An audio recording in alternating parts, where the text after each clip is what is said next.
Hello hi friends, നമ്മുടെ 10ാം ക്ലാസ്സിൻ്റെ text ബുക്കൊക്കെ മാറിയ കാര്യം അറിയാമായിരുന്നല്ലോ അല്ലേ? അപ്പം ഈ ഒരു വർഷം ഫസ്റ്റ് പാർട്ട് 1 നമുക്ക് പഠിക്കാനുള്ള ചാപ്റ്റേഴ്സ് എന്ന് പറയുന്നത് sound waves, lenses, world of colours and vision, പിന്നെ magnetic effect of electric current. ഇങ്ങനെ 4 ചാപ്റ്റേഴ്സ് ആണ് നമുക്ക് പഠിക്കാനുള്ളത്.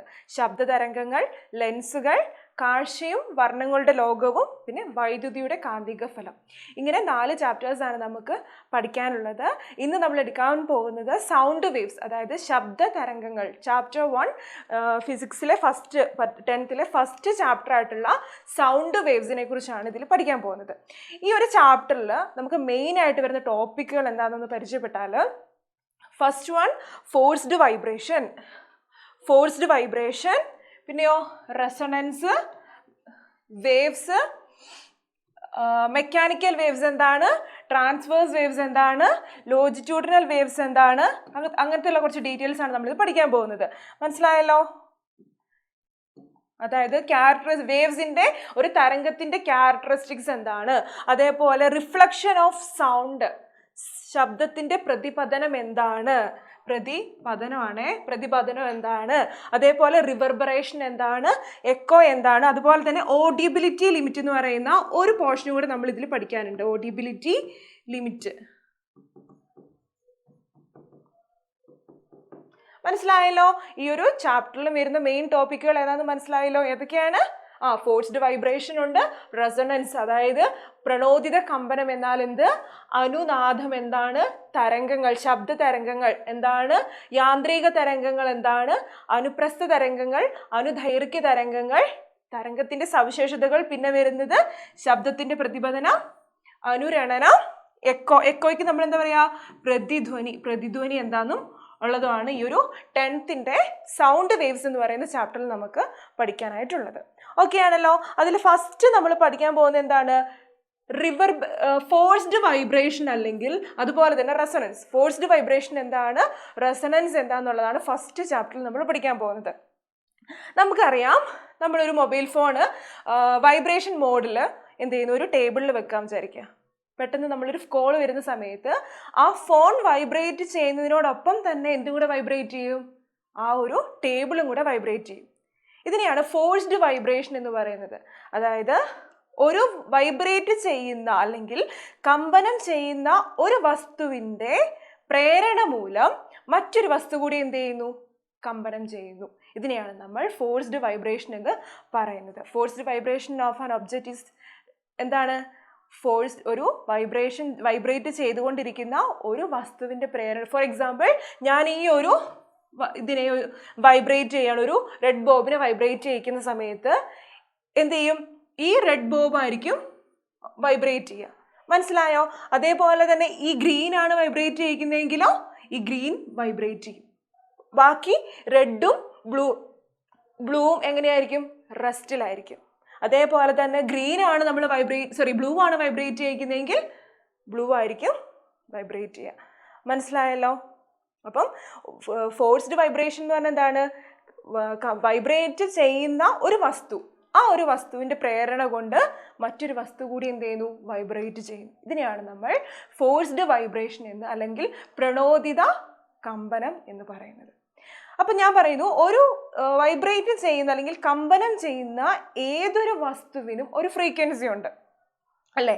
വൈബ്രേറ്റ് ചെയ്യുന്ന ഏതൊരു വസ്തുവിനും എന്തുണ്ട്, ഒരു ഫ്രീക്വൻസി ഉണ്ട്. അതാണ് ആ വസ്തുവിൻ്റെ നാച്ചുറൽ ഫ്രീക്വൻസി എന്ന് പറയുന്നത്. എന്താണ് നാച്ചുറൽ ഫ്രീക്വൻസി എന്ന് പറയുന്നത്? എന്താണ്, കമ്പനം ചെയ്യുന്ന ഏതൊരു വസ്തുവിനും ഒരു ഫ്രീക്വൻസി ഉണ്ട്.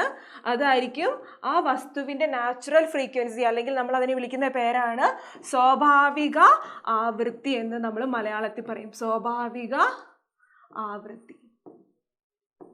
മനസ്സിലായല്ലോ? എന്താണ് സ്വാഭാവിക ആവൃത്തി എന്ന്? വൈബ്രേറ്റ് ചെയ്യുന്ന ഏതൊരു വസ്തുവിനും എന്തുണ്ട്, ഒരു ഫ്രീക്വൻസി ഉണ്ട്. ആ ഫ്രീക്വൻസിനെയാണ് നമ്മൾ ആ വസ്തുവിൻ്റെ സ്വാഭാവിക ആവൃത്തി എന്ന് പറയുന്നത്. ഇനി റെസൊണൻസ് എന്ന് പറഞ്ഞാൽ എന്താണ്? നമ്മൾ ഫോഴ്സ്ഡ് വൈബ്രേഷൻ എന്താണെന്ന് നമുക്ക് മനസ്സിലായി. എന്താണ്, ഒരു വസ്തുവിൻ്റെ പ്രേരണ കൊണ്ട് വൈബ്രേറ്റ് ചെയ്യുന്ന ഒരു വസ്തുവിൻ്റെ പ്രേരണ കൊണ്ട് മറ്റൊരു വസ്തു വൈബ്രേറ്റ് ചെയ്യുന്നതിനെയാണ് നമ്മൾ ഫോഴ്സ്ഡ് വൈബ്രേഷൻ എന്ന് പറഞ്ഞത് അല്ലേ? അതേപോലെ റെസൊണൻസ് എന്ന് പറഞ്ഞാൽ എന്താണ്? റെസൊണൻസ് എന്ന് പറഞ്ഞാൽ ഫോഴ്സ് ചെയ്യപ്പെടുന്നത് വൈബ്രേറ്റ് ചെയ്യുന്ന ആക്ച്വലി വൈബ്രേറ്റ് ചെയ്യുന്ന വസ്തുവിൻ്റെ നാച്ചുറൽ ഫ്രീക്വൻസിയും ഇതിൻ്റെ പ്രേരണ കൊണ്ട് വൈബ്രേറ്റ് ചെയ്യുന്ന മറ്റൊരു വസ്തു ഉണ്ടല്ലോ, ആ വസ്തുവിൻ്റെ നാച്ചുറൽ ഫ്രീക്വൻസിയും തുല്യമാകുന്ന അവസ്ഥ ഈക്വൽ ആണെങ്കിൽ അതിനെയാണ് നമ്മൾ എന്ത് വിളിക്കുന്നത്? റെസൊണൻസ് എന്ന് പറയുന്നത്. എന്താണെന്ന് മനസ്സിലായല്ലോ? എന്താണ് resonance? If the natural frequency of the forcing object and that of the forced object are equal. Forcing objectൻ്റെയും ഫോഴ്സ്ഡ് ഒബ്ജക്റ്റിൻ്റെയും, ഇതാണ് ഫോർ എക്സാമ്പിൾ ഇത് നമ്മൾ ഫോഴ്സ് ചെയ്യിക്കുകയാണ്, ഇതിനെ നമ്മൾ കമ്പനം ചെയ്യിക്കുന്നു. ഈ ഒരു ബോബ് കമ്പനം ചെയ്തതിൻ്റെ ഫലമായിട്ട് എന്ത് ചെയ്യുന്നു? ഈ ഒരു വസ്തു ഇതും കമ്പനം ചെയ്യാണ്. ഇതിൻ്റെ രണ്ടിൻ്റെയും നാച്ചുറൽ ഫ്രീക്വൻസികൾ തുല്യമായാൽ അതിനെയാണ് നമ്മൾ റെസൊണൻസ് എന്ന് പറയുന്നത്. ക്ലിയർ ആയോ? എന്താണ് resonance? If the natural frequency of the forcing object and that of the forced object are equal, then the subject are said to be in resonance. ആ വസ്തുക്കൾ എന്തെന്ന് പറയാം? റെസൊണൻസിനാണ് അല്ലെങ്കിൽ അനുനാദത്തിലാണ് എന്ന് പറയാം. മലയാളത്തിൽ പറഞ്ഞെങ്ങനെ പറയും? കമ്പനം ചെയ്യുന്ന ഒരു വസ്തുവിൻ്റെയും കമ്പനത്തിന് പ്രേരണം ചെയ്യുന്ന വസ്തുവിൻ്റെയും പ്രേരണത്തിന് വിധേയമാകുന്ന വസ്തുവിൻ്റെയും സ്വാഭാവിക ആവർത്തികൾ തുല്യമാണെങ്കിൽ അതിനെയാണ് നമ്മൾ അനുനാദം എന്ന് പറയുന്നത്. ആ വസ്തുക്കൾ എന്താണ്? അനുനാദത്തിലാണ് എന്ന് നമുക്ക് പറയാൻ വേണ്ടി സാധിക്കും. ക്ലിയർ ആണല്ലോ? എന്താണ് ഫോഴ്സ്ഡ് വൈബ്രേഷൻ അല്ലെങ്കിൽ റെസൊണൻസ് എന്താണെന്ന് മനസ്സിലായല്ലോ? ഒന്നുകൂടെ പറഞ്ഞാൽ എന്തായിരിക്കും ഫോഴ്സ്ഡ് വൈബ്രേഷൻ എന്ന് പറഞ്ഞാൽ എന്താണ്? ഒരു കമ്പനം ചെയ്ത ഒരു വസ്തുവിൻ്റെ പ്രേരണ കൊണ്ട് എന്ത് സംഭവിക്കുന്നു? മറ്റൊരു വസ്തു കമ്പനം ചെയ്യുന്നു. അതിനെയാണ് നമ്മൾ ഫോഴ്സ്ഡ് വൈബ്രേഷൻ എന്ന് പറയുന്നത്. ഫോർ എക്സാമ്പിൾ ആയിട്ട് നമ്മൾ പറഞ്ഞു, ഒരു മേശപ്പുറത്ത് ഒരു വൈബ്രേഷൻ മോഡലുള്ളൊരു മൊബൈൽ ഫോൺ വെച്ചിരിക്കുകയാണ്. ആ മൊബൈൽ ഫോൺ വൈബ്രേറ്റ് ചെയ്യുന്നതിനനുസരിച്ച് എന്ത് സംഭവിക്കുന്നുണ്ട്? ആ ടേബിളും വൈബ്രേറ്റ് ചെയ്യും അല്ലേ? അപ്പം അതിനെയാണ് നമ്മൾ ഫോഴ്സ്ഡ് വൈബ്രേഷൻ എന്ന് പറഞ്ഞത്. ക്ലിയർ ആണല്ലോ? അതേപോലെ തന്നെ റെസൊണൻസ് എന്താണ്? ഈ ഫോഴ്സ്ഡ് ചെയ്യുന്ന നാച്ചുറൽ ഫ്രീക്വൻസി, ഇതിൻ്റെ രണ്ടിൻ്റെയും നാച്ചുറൽ ഫ്രീക്വൻസിയും, അതായത് ഫോഴ്സിങ് ഒബ്ജക്റ്റിൻ്റെയും ഫോഴ്സ്ഡ് ഒബ്ജക്റ്റിൻ്റെയും പ്രേരണം വിധേയമാകുന്ന വസ്തുവിൻ്റെയും പ്രേരണം ചെയ്യിക്കുന്ന വസ്തുവിൻ്റെയും സ്വാഭാവിക ആവർത്തികൾ തുല്യമാകുന്നതിനെയാണ് നമ്മൾ എന്ത് പറയുന്നത്? റെസൊണൻസ് അല്ലെങ്കിൽ അനുനാദം എന്ന് പറയുന്നത്. നമുക്കറിയാം MRI സ്കാനിങ്, റേഡിയോ ട്യൂണിങ്, നമുക്ക് മ്യൂസിക്കൽ ഇൻസ്ട്രുമെൻറ്റ്സ് ഒക്കെ ഉണ്ടല്ലോ. നമ്മൾ റേഡിയോ നമ്മുടെ വീട്ടിലൊക്കെ യൂസ് ചെയ്യുന്ന FM റേഡിയോ എന്നൊക്കെ പറഞ്ഞിട്ടൊക്കെ കണ്ടിട്ടില്ലേ? അതൊക്കെ എന്താണ്? ഈ റെസൊണൻസ് വെച്ചിട്ടാണ് വർക്ക് ചെയ്യുന്നത്. റെസൊണൻസിന് ആപ്ലിക്കേഷൻസ് ആയിട്ട് വരുന്ന കാര്യങ്ങളാണ് എന്തൊക്കെയാണ്? MRI സ്കാനിങ് വരുന്നുണ്ട്, റേഡിയോ, അതേപോലെ നമ്മുടെ മ്യൂസിക്കൽ ഇൻസ്ട്രുമെൻറ്റ്സ് അറിയാമല്ലോ, ഗിറ്റാർ, വീണ, വയലിൻ ഒക്കെ എങ്ങനെയുള്ളതാണ്? ഈ ഒരു റെസൊണൻസ് എന്ന് പറയുന്ന മെത്തേഡ് ഉപയോഗിച്ചിട്ട് വരുന്ന കാര്യങ്ങളാണ്. അപ്പം മനസ്സിലായല്ലോ എന്താണ് നമ്മൾ എന്താ പഠിച്ചത്? എന്താണ് ഫോഴ്സ്ഡ് വൈബ്രേഷൻ, പ്രണോദിത കമ്പനം, അതുപോലെ തന്നെ റെസൊണൻസ് എന്താണ് എന്നുള്ളത് നമുക്ക് ഏകദേശം മനസ്സിലായല്ലോ? മനസ്സിലായി. ഇനി അടുത്ത വരുന്നതാണ് നമ്മൾ മെയിനായിട്ട് പഠിക്കുന്ന ഈ ഒരു ചാപ്റ്ററിൻ്റെ പേരെന്താണെന്നാണ് നമ്മൾ പഠിച്ചത്? ചാപ്റ്ററിൻ്റെ പേരെന്തായിരുന്നു? ചാപ്റ്ററിൻ്റെ പേരെന്താ? സൗണ്ട് വേവ് എന്നാണല്ലേ ചാപ്റ്ററിൻ്റെ പേര്? സൗണ്ട് വേവ്സ് എന്നുള്ളതാണ് ചാപ്റ്ററിൻ്റെ പേര്. അപ്പം നമ്മൾ ഇനി നെക്സ്റ്റ് പഠിക്കാൻ പോകുന്നത് വാട്ട് ഈസ് വേവ്സ്, എന്താണ് വേവ് എന്താണ് എന്നുള്ളതാണ് പഠിക്കാൻ പോകുന്നത്. വേവ്സ് അല്ലെങ്കിൽ തരംഗങ്ങൾ എന്ന് നമ്മൾ മലയാളത്തിൽ പറയും. തരംഗങ്ങൾ. എന്താണ് തരംഗങ്ങൾ? തരംഗങ്ങൾ എന്ന് കേട്ടിട്ടുണ്ടോ? ഉണ്ടോ? അത് തന്നെ, നമ്മൾ ലൈറ്റ് വേവ്സ്, സൗണ്ട് വേവ്സ് എന്നൊക്കെ പറഞ്ഞ് കേട്ടിട്ടുണ്ടാവും അല്ലേ? നമ്മുടെ ചാപ്റ്ററിൻ്റെ പേരെന്താ? Sound waves. അപ്പം നമ്മൾ ഇതിൽ മെയിനായിട്ട് പഠിക്കാൻ പോകുന്നത് സൗണ്ട് വേവ്സിനെ കുറിച്ചാണ്. അപ്പോൾ വേവ്സ് എന്ന് പറഞ്ഞു കഴിഞ്ഞിട്ടുണ്ടെങ്കിൽ ഒരു എനർജീൻ്റെ ട്രാൻസ്മിഷനാണ് നടക്കുന്നത് വേവ്സിൽ. പക്ഷെ അവിടെ എന്ത് സംഭവിക്കുന്നില്ല? പാർട്ടിക്കിൾസ് ഓഫ് ദ മീഡിയം, ഏത് മീഡിയമാണോ ആ മീഡിയത്തിൻ്റെ പാർട്ടിക്കിൾസിൻ്റെ പൊസിഷന് യാതൊരുവിധ മാറ്റവും സംഭവിക്കാതെ തന്നെ എന്ത് സംഭവിക്കുന്നു? എനർജി ഇങ്ങനെ ഒരു സ്ഥലത്ത് നിന്ന് മറ്റൊരു സ്ഥലത്തേക്ക് ട്രാൻസ്മിഷൻ ചെയ്യുകയാണ് ചെയ്യുന്നത്. മനസ്സിലായോ? വൈബ്രേഷൻ എങ്ങനെയാണത് ട്രാൻസ്മിഷൻ നടക്കുന്നത്? ആ ഒരു മീഡിയത്തിലെ പാർട്ടിക്കിൾസിൻ്റെ വൈബ്രേഷൻ മൂലം. നിങ്ങൾ ഈ ഒരു വലിയൊരു ബേസിൻ എടുത്തിട്ട് ആ ബേസിൻ്റെ ഉള്ളിൽ വെള്ളം ഉണ്ടാകും വിചാരിക്കുക. എന്നാൽ നമ്മൾ കുട്ടിക്കാലത്തൊക്കെ നമ്മളിങ്ങനെ കളിത്തോണികൾ ഉണ്ടാക്കും അല്ലേ? ഒരു തോണി എന്ത് ചെയ്യുക? ഒരു കടലാസ് തോണി നമ്മൾ അതിലേക്ക് ഇട്ടുന്നു. അങ്ങനെ ഇട്ടിട്ട് ആ ഒരു ബേസിൻ്റെ സെൻട്രൽ പോർഷനിൽ നമ്മളൊരു ഡിസ്റ്റർബൻസ് കൊടുക്കുകയാണ്. എന്തെങ്കിലും ഒരു കൈ കൊണ്ട് അല്ലെങ്കിൽ ഒരു കല്ലോ എന്തെങ്കിലും ഇട്ട് കഴിഞ്ഞിട്ടുണ്ടെങ്കിൽ നമുക്ക് എന്ത് കാണാൻ പറ്റും? അതിൽ നിന്ന് ഈ ഓളങ്ങൾ വേവ്സ് ഇങ്ങനെ പോകുന്നതായിട്ട് കാണാൻ പറ്റും. ആ സമയത്ത് ആ ബോട്ട് അല്ലെങ്കിൽ നമ്മൾ ഉണ്ടാക്കിയ ആ തോണി എങ്ങനെയായിരിക്കും മൂവ് ചെയ്യുന്നത്? അപ്പ് ആൻഡ് ഡൗൺ, ഇങ്ങനെ പൊന്തവും താഴുമായിരിക്കും അല്ലേ ചെയ്യുന്നത് അല്ലേ? അപ്പോൾ എന്തുകൊണ്ടാണ് അവിടുത്തെ പാർട്ടിക്കിൾസ് എങ്ങനെയാണ്, വേവ്സ് എങ്ങനെയാണ് മൂവ് ചെയ്യുന്നത്? വേവ്സ് എങ്ങനെയാണ് മൂവ് ചെയ്യുന്നത്? വേവ്സ് എങ്ങനെയാണ് മൂവ് ചെയ്യുന്നത്? വേവ്സ് മൂവ് ചെയ്യുന്നത് ഇങ്ങനെ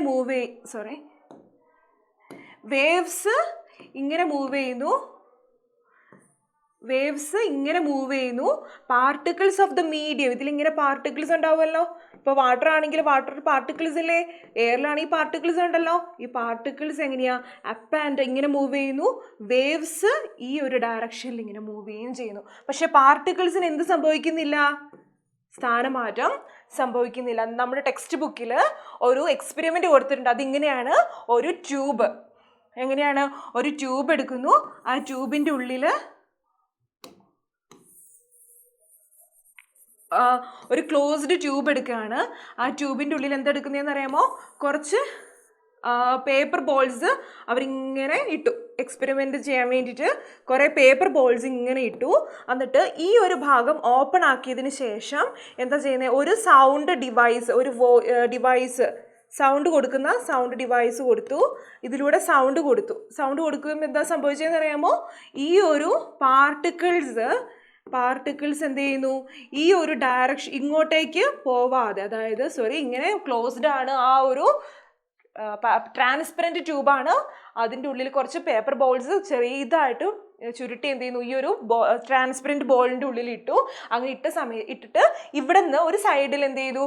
ഒരു സൗണ്ട് കൊടുത്തപ്പോൾ എന്താ സംഭവിച്ചതെന്ന് അറിയാമോ?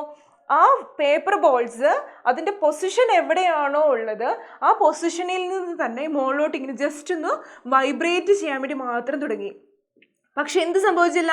ഈ പാർട്ടിക്കിൾസ് ഇങ്ങോട്ടേക്ക് മൂവ് ചെയ്തില്ല. അതിൻ്റെ സ്ഥാനം മാറിയില്ല. ഏത് സ്ഥാനത്താണോ ആ പാർട്ടിക്കിൾസ് നിൽക്കുന്നത് അതേ സ്ഥലത്ത് വെച്ച് തന്നെ മുകളിലോട്ടും താഴോട്ട് വൈബ്രേറ്റ് ചെയ്യാൻ വേണ്ടി തുടങ്ങി. മനസ്സിലായോ? അപ്പോൾ അതിൽ നിന്ന് എന്താ മനസ്സിലാവുന്നത്?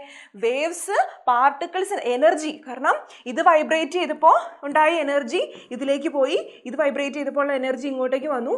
ഇങ്ങനെ എനർജി എന്ത് ചെയ്യുന്നു? മാറുന്നു. പക്ഷേ ആ ഒരു പാർട്ടിക്കിൾസിൻ്റെ പൊസിഷൻ എന്ത് ചെയ്യുന്നില്ല?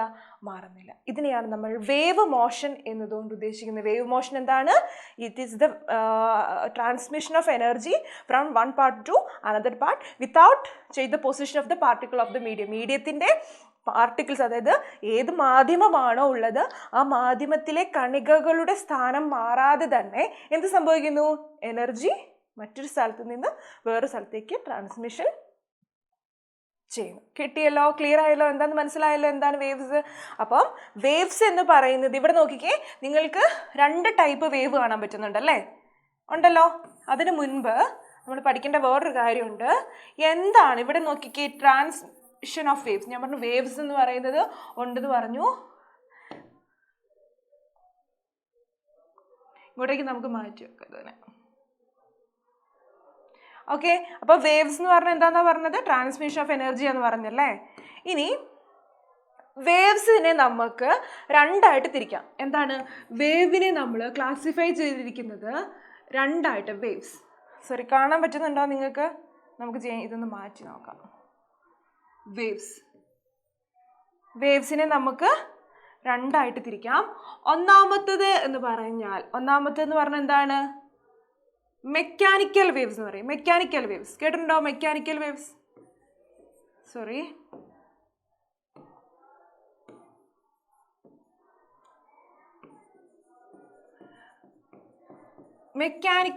എന്താണ് മെക്കാനിക്കൽ വേവ്സ്? അല്ലെങ്കിൽ നമ്മൾ ഇതിനെ മലയാളത്തിൽ വിളിക്കുന്ന പേരാണ് യാന്ത്രിക തരംഗങ്ങൾ. എന്താണ്?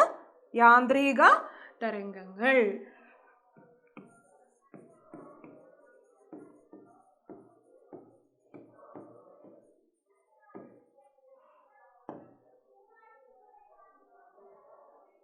യാന്ത്രിക തരംഗങ്ങൾ, മെക്കാനിക്കൽ വേവ്സ്.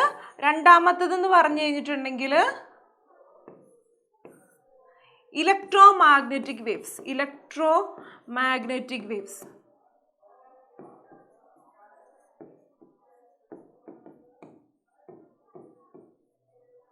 Electromagnetic waves. അപ്പം വേവ്സിനെ നമ്മൾ രണ്ടായിട്ട് ക്ലാസിഫൈ ചെയ്തിരിക്കുന്നു. എന്താ? Electromagnetic waves, sorry, mechanical waves and electromagnetic waves. Mechanical waves എന്ന് പറഞ്ഞു കഴിഞ്ഞിട്ടുണ്ടെങ്കിൽ ട്രാൻസ്മിഷന് മീഡിയം ആവശ്യമുള്ള, the required medium for transmission, the waves need required medium for transmission. എന്താണ്? ഒരു ട്രാൻസ്മിഷന് മീഡിയം മാധ്യമം ആവശ്യമുള്ളതിനെ, എങ്ങനെയാണ്? മാധ്യമം ആവശ്യമുള്ളതിനെയാണ് നമ്മൾ എന്ത് വിളിക്കുന്നത്? മാധ്യമം ആവശ്യമുള്ളതിനെയാണ് നമ്മൾ മെക്കാനിക്കൽ വേവ്സ് എന്ന് പറയുന്നത്. കേട്ടല്ലോ? എന്താണ്? ട്രാൻസ്മിഷന് മീഡിയം ആവശ്യമുള്ളതിനെ നമ്മൾ മെക്കാനിക്കൽ വേവ്സ് എന്ന് വിളിക്കുന്നു. അപ്പോൾ മീഡിയം ഇല്ലാത്തതിനെ ആയിരിക്കും എന്ത് വിളിക്കുക? ഇലക്ട്രോമാഗ്നെറ്റിക് വേവ്സ് എന്ന് നമ്മൾ വിളിക്കുന്നത്. Electromagnetic waves. ഇതിനെന്താണ്? മെക്കാനിക്കൽ വേവ്സിന് എന്ത് വേണം? Required medium for transmission. Required medium for transmission. Medium transmission ആവശ്യമാണ്. ആ സമയത്ത് ഇലക്ട്രോമാഗ്നെറ്റിക് വേവ്സിന് എന്ത് വേണ്ട? മീഡിയം ആവശ്യമില്ല. ട്രാൻസ്മിഷന് മീഡിയം ആവശ്യമില്ലാത്തതിനെയാണ് നമ്മൾ എന്ത് വിളിച്ചത്? ഇലക്ട്രോമാഗ്നെറ്റിക് വേവ്സ് എന്ന് വിളിക്കുന്നത്. ഇലക്ട്രോമാഗ്നെറ്റിക് വേവ്സിന് എക്സാമ്പിൾസ് ഏതൊക്കെയായിരിക്കും? Visible light, radio waves, X ray ഒക്കെ എന്തിനാണ്? ഇലക്ട്രോമാഗ്നെറ്റിക് വേവ്സിന് എക്സാമ്പിൾ ആയിട്ട് പറയുന്നതാണ്. മെക്കാനിക്കൽ വേവ്സിന് എക്സാമ്പിൾ ഏതൊക്കെയായിരിക്കാം? സൗണ്ട് വേവ്, വാട്ടർ വേവ്സ് എല്ലാം എന്തിന് എക്സാമ്പിളാണ്? മെക്കാനിക്കൽ വേവ്സിന് എക്സാമ്പിളാണ്. മക്കളെ ഇവിടെ നോക്കിക്കേ, നമ്മൾ രണ്ട് ചിത്രം കൊടുത്തിട്ടുണ്ടല്ലേ. ഇനി നമ്മൾ വേവ്സിനെ നമ്മൾ എത്രയായിട്ട് ക്ലാസിഫൈ ചെയ്തു എന്നാണ് പറഞ്ഞേക്കുന്നത്? വേവ്സിനെ നമ്മൾ രണ്ടായിട്ട് ക്ലാസിഫൈ ചെയ്തിരിക്കുന്നു.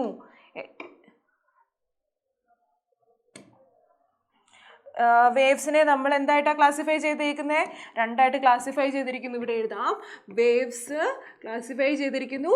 ഒന്നാമത്തത് മെക്കാനിക്കൽ വേവ്. എന്താണ്? മീഡിയം റിക്വയർഡ്, മീഡിയം ആവശ്യമുള്ളതിനെയാണ് നമ്മൾ മെക്കാനിക്കൽ വേവ്സ് എന്ന് പറഞ്ഞത്.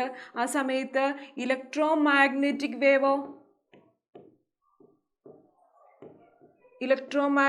വേവ്സ്, ഇതിനെ നമ്മൾ മലയാളത്തിൽ വിളിക്കുന്ന പേരാണ് വൈദ്യുത കാന്തിക തരംഗങ്ങൾ.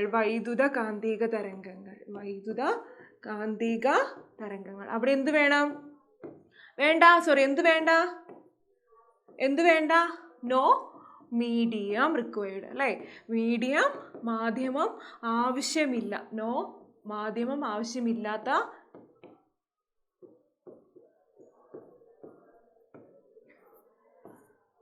മാധ്യമം ആവശ്യമില്ല. ഇവിടെ എന്ത് വേണം? മാധ്യമം ആവശ്യമാണ്. ഇതിനെ നമ്മൾ വിളിക്കുന്ന പേരാണ്, മലയാളത്തിൽ ഇതിനെ നമ്മൾ വിളിക്കും യാന്ത്രിക തരംഗങ്ങൾ. മനസ്സിലായോ? വേവ്സിനെ നമ്മൾ ക്ലാസിഫൈ ചെയ്തിട്ടുണ്ട്. എന്താണ്? മെക്കാനിക്കൽ വേവ്സ് എന്ന് ക്ലാസിഫൈ ചെയ്തിരിക്കുന്നു. ഇലക്ട്രോമാഗ്നെറ്റിക് വേവ്സ് എന്ന് ക്ലാസിഫൈ ചെയ്തിരിക്കുന്നു. മെക്കാനിക്കൽ വേവ്സിന് എന്ത് വേണം?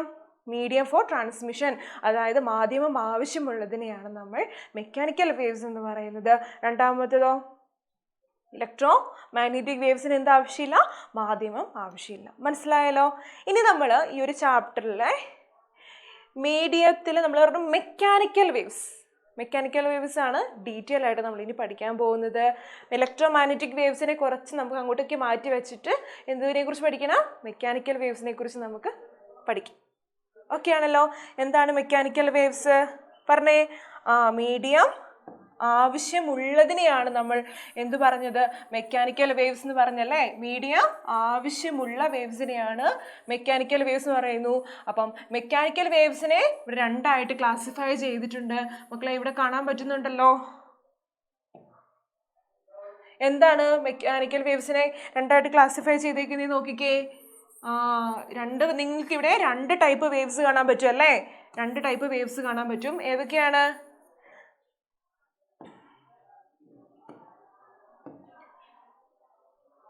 എന്തൊക്കെയാണ്? ട്രാൻസ്വേഴ്സ് വേവും കാണാൻ പറ്റുന്നുണ്ട്. പിന്നെയോ?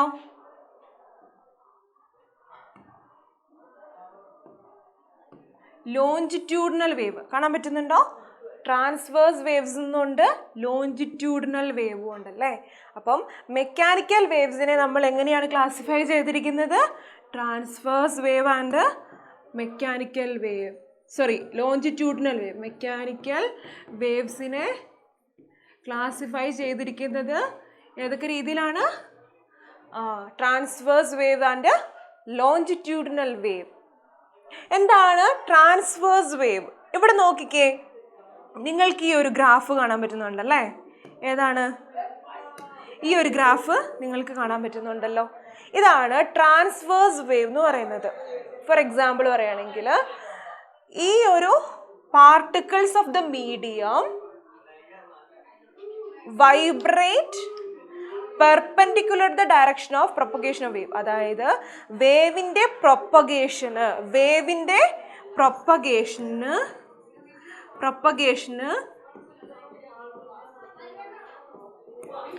പെർപെൻഡിക്കുലർ ആയിട്ട്, ഇങ്ങനെ പെർപെൻഡിക്കുലർ ഇങ്ങനെ ഇട്ടാൽ മനസ്സിലാവുമല്ലോ. പെർപെൻഡിക്കുലർ ആയിട്ടായിരിക്കും എന്ത് വൈബ്രേറ്റ് ചെയ്യുന്നത്? പാർട്ടിക്കിൾസ് വൈബ്രേറ്റ് ചെയ്യുന്നത്. മനസ്സിലായല്ലോ. ട്രാൻസ്വേഴ്സ് വേവ്സ് എന്ന് പറഞ്ഞാൽ എന്താണ്? പാർട്ടിക്കിൾസ് വൈബ്രേറ്റ് ചെയ്യുന്നത് എങ്ങനെയായിരിക്കും? വേവിൻ്റെ പ്രൊപ്പഗേഷന് പെർപെൻഡിക്കുലർ ആയിട്ടായിരിക്കും ട്രാൻസ്വേഴ്സ് വേവ്സിൽ എന്ത് വൈബ്രേറ്റ് ചെയ്യുന്നത്? പാർട്ടിക്കിൾസ് വൈബ്രേറ്റ് ചെയ്യുന്നത്. മനസ്സിലായല്ലോ. ഇപ്പം നമ്മൾ ഫോർ എക്സാമ്പിൾ ഒരു സ്ട്രിങ്, എങ്ങനെയാണ് ഒരു സ്ട്രിങ് കൺസിഡർ ചെയ്യുക. ആ സ്ട്രിങ് എങ്ങനെയായിരിക്കും? ഒരു ഫിക്സ്ഡ് ആയിട്ടൊരു സ്ഥലത്ത് വെച്ചതിന് ശേഷം അതിൻ്റെ ഒരു അറ്റം നമ്മളിങ്ങനെ പിടിച്ചിട്ട് നമ്മളിങ്ങനെ അതിനെ വൈബ്രേറ്റ് ചെയ്യിക്കുമ്പോൾ അത് വൈബ്രേറ്റ് ചെയ്യുന്നത് എങ്ങനെയായിരിക്കും? ഈ ഒരു ഡയറക്ഷനിലായിരിക്കും. എന്ത് പോകുന്നത്? വേവ്സ് പ്രൊപ്പഗേറ്റ് ചെയ്യുന്നത് ഈ ഒരു ഡയറക്ഷനിലായിരിക്കും. പാർട്ടിക്കിൾ ഓഫ് ദ മീഡിയം എങ്ങനെയായിരിക്കും? അപ്പ് ആൻഡ് ഡൗൺ ആയിട്ടായിരിക്കും വൈബ്രേറ്റ് ചെയ്യുന്നത്. ഞാൻ നേരത്തെ പറഞ്ഞൊരു കേസ് ഉണ്ടല്ലേ, നമ്മൾ വാട്ടർ വേവ്സിൽ നമ്മൾ ഡിസ്റ്റർബൻസ് ഉണ്ടാക്കുന്ന സമയത്ത് പാർട്ടിക്കിൾസ് എങ്ങനെ അപ്പ് ആൻഡ് ഡൗൺ ആണ് മൂവ് ചെയ്യുന്നത്, ഓളങ്ങൾ ഈ രീതിയിൽ മൂവ് ചെയ്യുകയും ചെയ്യുന്നു. ക്ലിയർ ആണല്ലോ. എന്താണ് ട്രാൻസ്വേഴ്സ് വേവ്സ്? ഇവിടെ നോക്കിക്കേ, ഈ ഒരു ട്രാൻസ്വേഴ്സ് വേവ്സിൽ പറയേണ്ട ഒരു കാര്യം,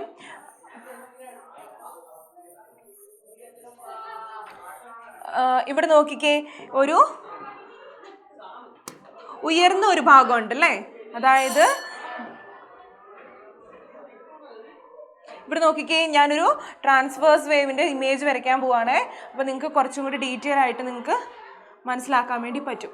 എങ്ങനെയാണ് ട്രാൻസ്വേഴ്സ് വേവ്?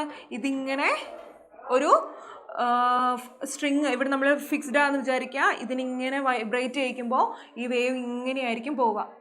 മനസ്സിലായല്ലോ. ഇത് ഒരു 0. ഇതിനെ നമ്മളിവിടെ നമുക്ക് ഡിസ്റ്റൻസ് എന്ന് നമുക്ക് കൊടുക്കാം. ഡിസ്റ്റൻസ്.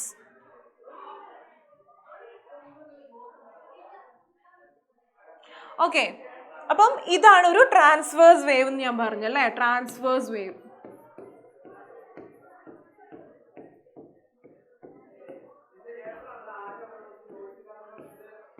ഇതാണ് ട്രാൻസ്വേഴ്സ് വേവ്. ഇവിടെ നോക്കിക്കേ, ഇവിടുന്ന് ഈ ഒരു പോർഷൻ ഉണ്ടല്ലേ, അതായത് എന്താ ഈ ഒരു ഭാഗം, ഈ ഉയർന്ന ഈ ഒരു ഭാഗത്തെ നമ്മൾ വിളിക്കുന്ന പേരാണ് ക്രസ്റ്റ്. എന്താണ്? ക്രസ്റ്റ് എന്ന് നമ്മൾ വിളിക്കും. ക്രസ്റ്റ്. മനസ്സിലായല്ലോ. ഈ ഒരു ഇമേജ് നോക്കിക്കേ, ഇവിടുന്ന് ഈ ഒരു ഉയർന്ന ഈ ഒരു ഭാഗത്തെ നമ്മൾ വിളിക്കുന്ന പേരാണ് ക്രസ്റ്റ് എന്ന് വിളിക്കും. ഈ താഴ്ന്ന ഈ ഒരു ഭാഗത്തെ വിളിക്കുന്ന പേരാണ് ട്രഫ്സ്. എന്താണ്? ട്രഫ്സ്. TROUGH. ട്രഫ്സ് എന്ന് വിളിക്കും, ക്രസ്റ്റുകൾ എന്ന് വിളിക്കും. അങ്ങനെയാണെങ്കിൽ ഈ ഒരു ഗ്രാഫിൽ എത്ര ക്രസ്റ്റുകൾ ഉണ്ട് നോക്കിക്കേ. 1, 2. 2 ക്രസ്റ്റ് ഉണ്ട്. എത്ര ട്രഫ്സ് ഉണ്ട്? 1, 2 ട്രഫ്സുകളും ഉണ്ട്.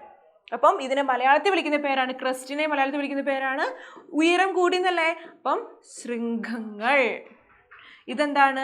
ഗർത്തം. ഒരു ഗർത്തം അല്ലേ. ഗർത്തങ്ങൾ. ഇങ്ങനെയാണ് ഇതിനെ വിളിക്കുന്നത്. അപ്പം ഒരു ട്രാൻസ്വേഴ്സ് വേവ്സ് എന്ന് പറഞ്ഞാൽ എന്താണ്? പെർപെൻഡിക്കുലർ, അതായത് പാർട്ടിക്കിൾസ് എങ്ങനെയായിരിക്കും വൈബ്രേറ്റ് ചെയ്യുന്നത്? വേവിൻ്റെ പ്രൊപ്പഗേഷന് പെർപെൻഡിക്കുലർ, ലംബമായിട്ടായിരിക്കും പാർട്ടിക്കിൾസ് കമ്പനം ചെയ്യുന്നത്. മനസ്സിലായോ? അതായത് പാർട്ടിക്കിൾസ് കമ്പനം ചെയ്യുന്നത് എങ്ങനെയായിരിക്കും? തരംഗത്തിൻ്റെ പ്രൊപ്പഗേഷന് ലംബമായിട്ടായിരിക്കും, പെർപെൻഡിക്കുലർ ആയിട്ടായിരിക്കും. എവിടെ? ട്രാൻസ്വേഴ്സ് വേവ്സിൽ. പിന്നെ എന്താ ട്രാൻസ്വേഴ്സ് വേവ്സ് റിലേറ്റ് ചെയ്തിട്ട് പറയാൻ കഴിയുന്നത്? ഇത് ക്രസ്റ്റുകളുണ്ട്, ട്രഫ്സുകളുണ്ട്. മനസ്സിലായല്ലോ? ഈ ഒരു ഇമേജ് നോക്കിക്കേ, ഇങ്ങനെ ഉയർന്ന ഭാഗമുണ്ട്, താഴ്ന്ന ഭാഗം, പിന്നെ ഉയർന്ന് താഴ്ന്ന, അങ്ങനെയാണല്ലേ അത് പോകുന്നത്. അപ്പം ഈ ഉയർന്ന ഭാഗത്തെ നമ്മൾ വിളിക്കുന്ന പേരാണ് ക്രസ്റ്റുകൾ. താഴെയുള്ള ഭാഗത്തിനെയോ ട്രഫ്സ് എന്ന് വിളിക്കുന്നു. മനസ്സിലായല്ലോ? ക്ലിയർ ആയല്ലോ എന്താണ് ട്രാൻസ്വേഴ്സ് വേവ്സ് എന്ന് മനസ്സിലായല്ലോ? അതായത് ലംബമായിട്ടായിരിക്കും. ഒരൊറ്റ വ്യത്യാസം മാത്രമേ ഈ ലോഞ്ചിറ്റ്യൂഡലിലും ട്രാൻസ്വേഴ്സ് വേവുമായിട്ട് ഒറ്റ വ്യത്യാസം മാത്രമേ ഉള്ളൂ. ഒരൊറ്റ ഒരു വാക്ക് അവിടെ നിന്ന് മാറ്റി കഴിഞ്ഞാൽ നിങ്ങൾക്ക് ട്രാൻസ്വേഴ്സ് വേവ് പഠിച്ചു കഴിഞ്ഞാൽ ലോഞ്ചിറ്റ്യൂഡലിൽ നിങ്ങൾക്ക് അതേപോലെ എഴുതാൻ വേണ്ടി പറ്റും. എന്തൊരൊറ്റ വ്യത്യാസം എന്ന് പറയുന്നത് എന്താണ്? അതായത് പെർപെൻഡിക്കുലർ വേവ് എന്ന് പറയുന്നത്, ട്രാൻസ്വേഴ്സ് വേവ് എന്ന് പറയുമ്പോൾ എങ്ങനെയാ? പെർപെൻഡിക്കുലർ ആയിട്ടാണ് പാർട്ടിക്കിൾസ്. അങ്ങനെ അപ്പം ഇത് ക്രസ്റ്റ് ഉണ്ട്, ട്രഫ്സ് ഉണ്ട്. ക്രസ്റ്റ്, ട്രഫ്സ്, അങ്ങനെയാണ് ഈ ഒരു വേവ് അത് പോകുന്നത്. മനസ്സിലായല്ലോ? അങ്ങനെയാണെങ്കിൽ ഇനി നമ്മൾ ഫോർ എക്സാമ്പിൾ നമ്മൾ പറഞ്ഞു ഈ ഒരു സോളിഡ്, ലിക്വിഡ്, ഗ്യാസ് അതിലൂടെയൊക്കെ തന്നെ ഈ ഒരു വേവ്സിന് ട്രാവൽ ചെയ്യും. കാരണം മീഡിയം ആവശ്യമാണെന്ന് പറഞ്ഞു. മെക്കാനിക്കൽ വേവ് ആണ്. അപ്പം നമുക്ക് എന്തൊക്കെ പറയാൻ പറ്റും ട്രാൻസ്വേഴ്സ് വേവിനെ കുറിച്ച്? It is A mechanical wave. ഒരു മെക്കാനിക്കൽ വേവ് ആണ് ട്രാൻസ്വേഴ്സ് വേവ്. ക്രസ്റ്റ് ഉണ്ട്, ട്രഫ്സ് ഉണ്ട്. പാർട്ടിക്കിൾസ് എങ്ങനെയാണ്? പെർപെൻഡിക്കുലർ ആയിട്ടാണ് വൈബ്രേറ്റ് ചെയ്യുന്നത്. എന്തിൻ്റെ? വേവിൻ്റെ പ്രൊപ്പഗേഷൻ എന്ന് വരെ നമുക്ക് പറയാൻ പറ്റുമല്ലോ. പറ്റും. ഇനി നമ്മൾ നോക്കാൻ പോകുന്നത് അടുത്ത ഒരു വേവിനെ കുറിച്ചാണ്. Longitudinal wave. കേട്ടിട്ടുണ്ടോ ഇതിനു മുൻപ് ലോഞ്ചിറ്റ്യൂഡിനൽ വേവ് എന്ന് കേട്ടിട്ടുണ്ടോ? ലോഞ്ചിറ്റ്യൂഡിനൽ. എന്താണ് ലോഞ്ചിറ്റ്യൂഡിനൽ വേവ് എന്നുള്ളതാണ് നമ്മൾ പഠിക്കാൻ പോകുന്നത് കേട്ടോ. ഇവിടെ നോക്കിക്കേ മക്കളെ, ഇവിടെ നിങ്ങൾക്ക് 2 ടൈപ്പ് ഓഫ് വേവ്സ് കാണാൻ പറ്റുന്നുണ്ടല്ലേ?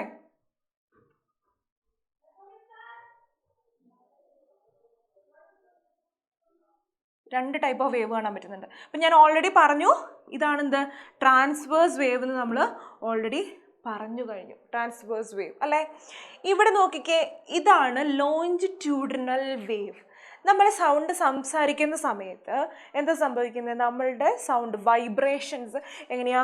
ഈ ഒരു എയറിലൂടെ, എയർ പാർട്ടിക്കിൾസിലൂടെ പോകും. എയർ പാർട്ടിക്കിൾസ് എന്ത് ചെയ്യും? ചില സ്ഥലത്ത് കൊളൈഡ് ചെയ്തതിന് ശേഷം പരസ്പരം കൂട്ടിയിടിച്ചിട്ട് ഒരുമിച്ച് വരും. ചില സ്ഥലങ്ങളിൽ എന്ത് ചെയ്യും? ഈ ആഫ്റ്റർ കൊളീഷന് ശേഷം, കൂട്ടിയിടിക്ക് ശേഷം അത് തിരിച്ചു പോവുകയും ചെയ്യും. ചില സ്ഥലത്ത് ഒരുമിച്ച് വരികയും ചില സ്ഥലങ്ങളിൽ എന്തായിരിക്കും? അത് കൊളീഷന് ശേഷം തിരിച്ചു പോവുകയും ചെയ്യും. അപ്പം അങ്ങനെ വളരെയധികം പാർട്ടിക്കിൾസ് കൂടിയിരിക്കുന്ന സ്ഥലം, അതായത് ഇത് കണ്ടോ, ഈ ഒരു പോർഷനെയാണ് നമ്മൾ എന്ത് വിളിക്കുന്നത്? കംപ്രഷൻ എന്ന് വിളിക്കുന്നത്. നമ്മൾ ട്രാൻസ്വേഴ്സ് വേവിൻ്റെ കേസിൽ എന്തായിരുന്നു? അവിടെ നമ്മൾ പഠിച്ചത് ക്രസ്റ്റ്, ട്രഫ്സ് എന്നായിരുന്നു അല്ലേ? ക്രസ്റ്റ്, ട്രഫ്സ് എന്നായിരുന്നെങ്കിൽ ലോഞ്ചിറ്റ്യൂഡിനൽ വേവിൻ്റെ കേസിൽ വരുമ്പോൾ ഇത് കണ്ടോ, ഇതിനെ നമ്മൾ ഡിനോട്ട് ചെയ്യുന്നത് സി എന്ന് പറയുന്ന ലെറ്റർ ആണ്.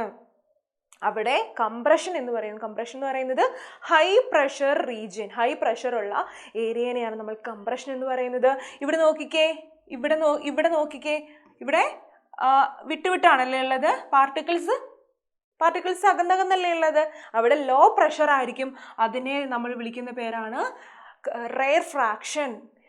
അപ്പം കംപ്രഷനും റെയർഫ്രാക്ഷനും, ലോഞ്ചിറ്റ്യൂഡിനൽ വേവ്സ് എന്ന് പറഞ്ഞാൽ കംപ്രഷനുകളും റെയർഫ്രാക്ഷനും ചേർന്നതാണ് ലോഞ്ചിറ്റ്യൂഡിനൽ വേവ്. പക്ഷെ എന്താണ്, ഞാൻ നേരത്തെ പറഞ്ഞു, ട്രാൻസ്വേഴ്സ് വേവിൻ്റെ ഒറ്റ ഒരു വാക്ക് മാറ്റി കഴിഞ്ഞാൽ നമുക്ക് ലോഞ്ചിറ്റ്യൂഡിനൽ വേവ് ആവില്ല. എന്താണത്? Parallel to the propagation of wave. Particles എങ്ങനെയാണ് വൈബ്രേറ്റ് ചെയ്യുന്നത്? പാരലൽ. ട്രാൻസ്വേഴ്സിന്റെ വേവിൽ എങ്ങനെയായിരുന്നു മക്കളെ? ട്രാൻസ്വേഴ്സിന്റെ കേസിൽ എങ്ങനെയായിരുന്നു? ഇങ്ങനെയാട്ടോ നമ്മൾ പെർപെൻഡിക്കുലർ എന്ന് കാണിക്കുന്നത്. ഓക്കെ, പെർപെൻഡിക്കുലർ ആയിട്ടായിരുന്നു എന്ത്? പാർട്ടിക്കിൾസ് വൈബ്രേറ്റ് ചെയ്തത്. ഇവിടെ എങ്ങനെയാണ്? ലോഞ്ചിറ്റ്യൂഡിനൽ വേവ്സിന്റെ കേസിൽ എങ്ങനെയായിരിക്കും? പാരലൽ ആയിട്ടായിരിക്കും പ്രൊപ്പഗേറ്റ് ചെയ്യുന്നത്. പാർട്ടിക്കിൾസ് വൈബ്രേറ്റ് ചെയ്യുന്നത്. കേട്ടോ. പാർട്ടിക്കിൾസ് വൈബ്രേറ്റ് ചെയ്യുന്നത് എങ്ങനെയാണ്? പാരലൽ ആണ്. അപ്പം കമ്പയർ ചെയ്ത് പഠിക്കുക നിങ്ങൾ. എങ്ങനെയാണ് കമ്പയർ ചെയ്ത് പഠിക്കേണ്ടത്? മറ്റതിൽ ട്രാൻസ്വേഴ്സിൽ എങ്ങനെയായിരുന്നു? പെർപെൻഡിക്കുലർ ആയിരുന്നു. ലോഞ്ചിറ്റ്യൂഡിനൽ എങ്ങനെയായിരുന്നു? പാരലൽ ആണ്. ക്ലിയർ ആണല്ലോ? അതേപോലെ തന്നെ ട്രാൻസ്വേഴ്സിൽ എങ്ങനെയാണ്? ക്രസ്റ്റ് ഉണ്ട്, ട്രഫ്സ് ഉണ്ട്. ആ സമയത്ത് ലോഞ്ചിറ്റ്യൂഡിനൽ എങ്ങനെയാണ്? കംപ്രഷനും റെയർഫ്രാക്ഷനാണ്. Compression and rarefaction. കംപ്രഷൻ എന്നാണ് പറയുന്നത്. കംപ്രഷൻ അതായത് പ്രഷർ കൂടിയ റീജിയൻ. അപ്പം ചിലപ്പോൾ ചോദിക്കും ഏത് വേവ്സിലാണ് പ്രഷർ കൂടിയതും കുറഞ്ഞതുമായ റീജിയൻസ് വരുന്നത്. മലയാളത്തിൽ നമ്മൾ ഇതിനെ വിളിക്കുന്ന പേര് ഉച്ചമർദ്ദ മേഖല. അതായത് നമ്മൾ പറഞ്ഞു അല്ലേ, വളരെയധികം മർദ്ദം കൂടിയ മേഖലയാണെന്ന് പറഞ്ഞു. അപ്പം ഉച്ചമർദ്ദ മേഖലയാണിത്. കംപ്രഷൻ അല്ലെങ്കിൽ ഉച്ചമർദ്ദ മേഖല. മനസ്സിലായല്ലോ? ഉച്ചമർദ്ദ മേഖല എന്താണ്? അവിടെ പാർട്ടിക്കിൾസ് എല്ലാം കൂടെ നോക്കിക്കോ, തിങ്ങിയാണല്ലേ നിൽക്കുന്നത് അല്ലേ? തിങ്ങി നിൽക്കുകയാണ്. അപ്പോൾ അവിടെ ഹൈ പ്രഷർ വളരെ ഹൈ ആയിരിക്കും. അപ്പോൾ നമ്മൾ കംപ്രഷ്ഡ് ഏരിയ അല്ലെ, കംപ്രഷൻ എന്നാണ് അതിനെ വിളിക്കുന്നത്. അതിനെ നമ്മൾ സി എന്ന് പറയുന്ന ലെറ്റർ വെച്ചിട്ടാണ് ഡിനോട്ട് ചെയ്യുന്നതെന്ന് നമ്മൾ പറഞ്ഞു. അടുത്തത് റെയർ ഫ്രാക്ഷൻ. ഇവിടെ നോക്കിക്കേ, പാർട്ടിക്കിൾസ് എല്ലാം അകന്നാണുള്ളത്, അവിടെ ലോ പ്രഷർ ആയിരിക്കും. അതിനെ നമ്മൾ വിളിക്കുന്ന പേരാണ് എന്ത്? Rare fraction. റെയർ ഫ്രാക്ഷൻ അല്ലെങ്കിൽ നമ്മൾ അതിനെ മലയാളത്തിൽ വിളിക്കുന്ന പേരാണ് നീചമർദ്ദ മേഖല. നീചമർദ്ദ മേഖല. എക്സാമ്പിൾ എന്താണ്? ലോഞ്ചിറ്റ്യൂഡിനൽ വേവിന് എന്തായിരിക്കും example? Sound wave. Sound is A longitudinal wave. Clear ആയോ? എന്താണ് സൗണ്ട് വേവ്സ്? ലോഞ്ചിറ്റ്യൂഡിനൽ വേവ് എന്താണെന്ന് മനസ്സിലായല്ലോ? എന്താണ് ട്രാൻസ്വേഴ്സ്? നമ്മൾ പറഞ്ഞു മെക്കാനിക്കൽ വേവ് ആണ്. മെക്കാനിക്കൽ വേവ് എന്ന് പറഞ്ഞാൽ എന്താണ്? മീഡിയം ആവശ്യമുള്ളതാണ് മെക്കാനിക്കൽ വേവ്സ്. മെക്കാനിക്കൽ വേവ്സിനെ രണ്ടായിട്ട് ക്ലാസിഫൈ ചെയ്തിരിക്കുന്നു, longitudinal wave and transverse wave. Transverse wave എന്ന് പറയുന്നത് അവിടുത്തെ പാർട്ടിക്കിൾസ്, അതായത് കണികകൾ എങ്ങനെയായിരിക്കും കമ്പനം ചെയ്യുന്നത്? വേവിൻ്റെ പ്രൊപ്പഗേഷൻ, തരംഗത്തിൻ്റെ പ്രൊപ്പഗേഷൻ എങ്ങനെയായിരിക്കും? പെർപെൻഡിക്കുലർ ആയിട്ടായിരിക്കും ട്രാൻസ്വേഴ്സിൽ. എന്നാൽ ലോഞ്ചിറ്റ്യൂഡിനൽ വേവിൽ എങ്ങനെയായിരിക്കും? പാരലൽ ആയിട്ടായിരിക്കും. മനസ്സിലായല്ലോ? അതേപോലെ തന്നെ ട്രാൻസ്വേഴ്സ് വേവ്സിൽ എന്തുണ്ട്? ക്രസ്റ്റ് ഉണ്ട്, ട്രഫ്സ് ഉണ്ട്. ക്രസ്റ്റുകളും ട്രഫുകളും ചേരുന്നതാണ് ട്രാൻസ്വേഴ്സ് വേവ്. ലോഞ്ചിറ്റ്യൂഡിനൽ വേവിൽ എങ്ങനെയായിരിക്കും? കംപ്രഷൻ, റെയർഫ്രാക്ഷൻ. കംപ്രഷൻ, റെയർഫ്രാക്ഷൻ. ഉച്ചമർദ്ദ മേഖലകളും നീചമർദ്ദ മേഖലകളാണ് ഉള്ളത്. മനസ്സിലായല്ലോ? എക്സാമ്പിൾ ആയിട്ട് ലോഞ്ചിറ്റ്യൂഡിനൽ വേവിന് എക്സാമ്പിൾ എന്താണ്? സൗണ്ട് വേവ് എക്സാമ്പിൾ ആണല്ലോ. അപ്പം ഇതാണ് നമ്മൾ മെയിനായിട്ട് പഠിക്കേണ്ടത്. വളരെ ഇമ്പോർട്ടൻ്റ് ആണ്. ഇവിടെ എക്സാമിന് ചോദിക്കും, what is the difference between transverse wave and longitudinal waves. Longitudinal വേവിൻ്റെയും ട്രാൻസ്വേഴ്സ് വേവിൻ്റെയും ഡിഫറൻസ് എന്താണ്, എക്സാമ്പിൾ എന്താണെന്നൊക്കെ ചോദിക്കും. ഇവിടെ നോക്കിക്കേ, മെയിൻ എക്സാമ്പിൾ ഈ ഒരു ഇമേജ് നോക്കിയാൽ തന്നെ, ഈ ഗ്രാഫ് നോക്കിയാൽ തന്നെ നമുക്ക് മനസ്സിലാവും അല്ലേ?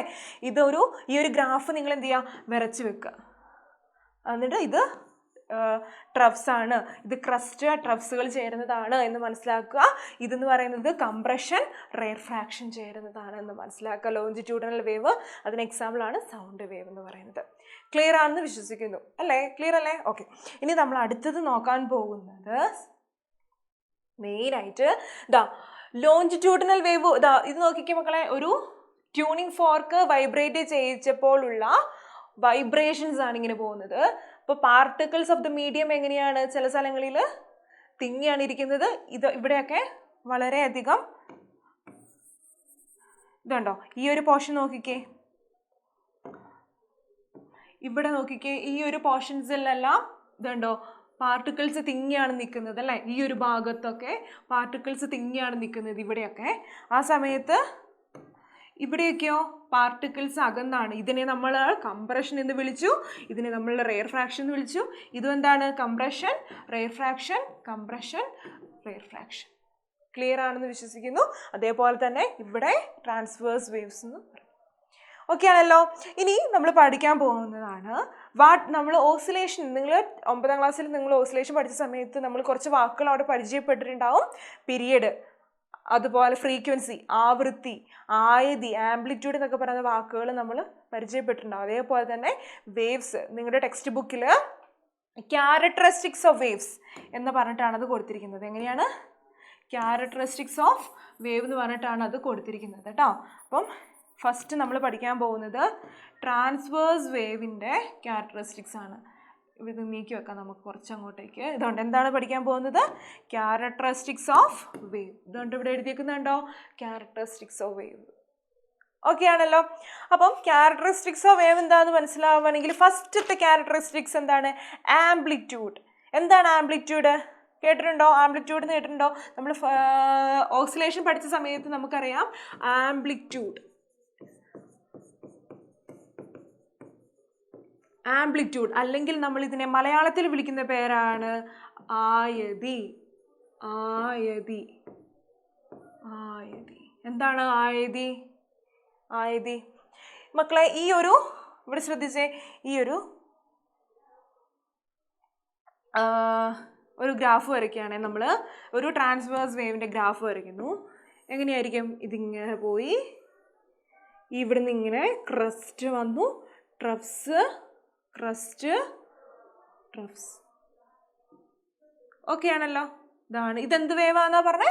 ഒരു ട്രാൻസ്വേഴ്സ് വേവാണ്. ഇവിടെ നമ്മൾ ഡിസ്റ്റൻസ് എന്നാണ് നമ്മൾ പറയുന്നത്, ഡിസ്റ്റൻസ് അല്ലെങ്കിൽ എന്താണ്? ദൂരം. അതിൻ്റെ യൂണിറ്റ് മീറ്റർ. ഇവിടേക്ക് വരുമ്പോൾ ഡിസ്പ്ലേസ്മെൻറ്റ്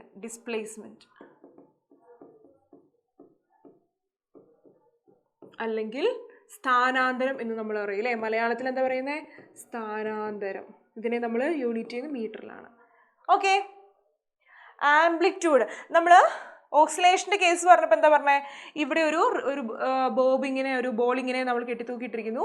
ഒരു സൈഡിലേക്ക് ഉണ്ടാകുന്ന മാക്സിമം ഡിസ്പ്ലേസ്മെൻറ്റിനെയാണ് നമ്മൾ എന്ത് വിളിച്ചത്? ആംപ്ലിറ്റ്യൂഡ് എന്ന് വിളിച്ചത് അല്ലേ? അതായത് ഓക്സിലേഷൻ്റെ കേസിൽ എങ്ങനെയായിരുന്നു? ഒരു നിശ്ചലാവസ്ഥയിൽ നിന്ന് ഈ ഒരു ഇക്വിലിബ്രിയം പൊസിഷനിൽ നിന്ന് ഒരു വശത്തേക്കുള്ള, ഇപ്പോൾ ലെഫ്റ്റ് ആണെങ്കിൽ ലെഫ്റ്റ്, അല്ലെങ്കിൽ റൈറ്റ് ആണെങ്കിൽ റൈറ്റ്, ആ ഒരു സൈഡിലേക്ക് ഉണ്ടാകുന്ന മാക്സിമം ഡിസ്പ്ലേസ്മെൻറ്റിനെയായിരുന്നു നമ്മൾ എന്ത് പറയുന്നത്? ആംപ്ലിറ്റ്യൂഡ് എന്ന് പറയുന്നത് അല്ലേ? ഇനി വേവ്സിൻ്റെ കേസിലേക്ക് വരുമ്പോൾ എന്താണ്? ഇതാണ് ഇതിൻ്റെ ഒറിജിനൽ പൊസിഷൻ, മീൻ പൊസിഷൻ എന്ന് പറയുന്നത്. ഈ ഒരു പൊസിഷനിൽ നിന്ന് ഈ ഒരു വസ്തുവിനുണ്ടാകുന്ന മാക്സിമം ഡിസ്പ്ലേസ്മെൻറ്റ്, ഇങ്ങോട്ടേക്ക് ഡിസ്പ്ലേസ്മെൻ്റ് ആണല്ലോ. ഓക്കെ. അപ്പം ഇവിടെ നിന്ന് ഈ ഒരു ഒറിജിനിൽ നിന്ന് ഈ ഒരു മീൻ പൊസിഷനിൽ നിന്ന് ഈ തരംഗത്തിനുണ്ട് മാക്സിമം ഡിസ്പ്ലേസ്മെൻറ്റിനെയാണ് നമ്മൾ ആംപ്ലിറ്റ്യൂഡ് എന്ന് പറയുന്നത്. അതിനെ നമ്മൾ ഡിനോട്ട് ചെയ്യുന്ന ലെറ്റർ എന്ന് പറയുന്നത് എന്താണ്? ഇവിടെ നോക്കിക്കേ, സ്മോൾ ലെറ്റർ എ വെച്ചിട്ടാണ് അതിനെ ഡിനോട്ട് ചെയ്യുന്നത്. ആംപ്ലിറ്റ്യൂഡ് കിട്ടിയോ? ആംപ്ലിറ്റ്യൂഡ് മീൻ പൊസിഷനിൽ നിന്ന് ഉണ്ടാകുന്ന മാക്സിമം ഡിസ്പ്ലേസ്മെൻറ്റിനെയാണ് നമ്മൾ ആംപ്ലിറ്റ്യൂഡ് എന്ന് പറയുന്നത്. അല്ലെങ്കിൽ അതിനെ മലയാളത്തിൽ പറയുന്ന പേരാണ് ആയതി. അതായത് ഇവിടെ നിന്ന് ഈ ഒരു പൊസിഷനിൽ നിന്ന് ഈ ഒരു തരംഗത്തിനുണ്ടായ സ്ഥാനാന്തരം, മാക്സിമം സ്ഥാനാന്തരം, അതിനെയാണ് നമ്മൾ ആയതി എന്ന് വിളിച്ചത്, ആംപ്ലിറ്റ്യൂഡ്. അപ്പം ഒരു ക്യാരക്ടറിസ്റ്റിക്സ് നമ്മൾ പഠിച്ചല്ലോ. എന്താണ്? ആംപ്ലിറ്റ്യൂഡ് നമ്മൾ പഠിച്ചല്ലേ? അതായത് ആയതി എന്ന് നമ്മൾ പഠിച്ചു. കാണാൻ പറ്റുന്നുണ്ടോ? ഇല്ല അല്ലേ? എനിക്ക് കാണാൻ പറ്റുന്നില്ല. അപ്പം ഒരു സ്ഥാനാന്തരം ഒരു ക്യാരക്ടറിസ്റ്റിക്സ് നമ്മൾ പഠിച്ചു. എന്താണ്? ഒന്നാമത്തത്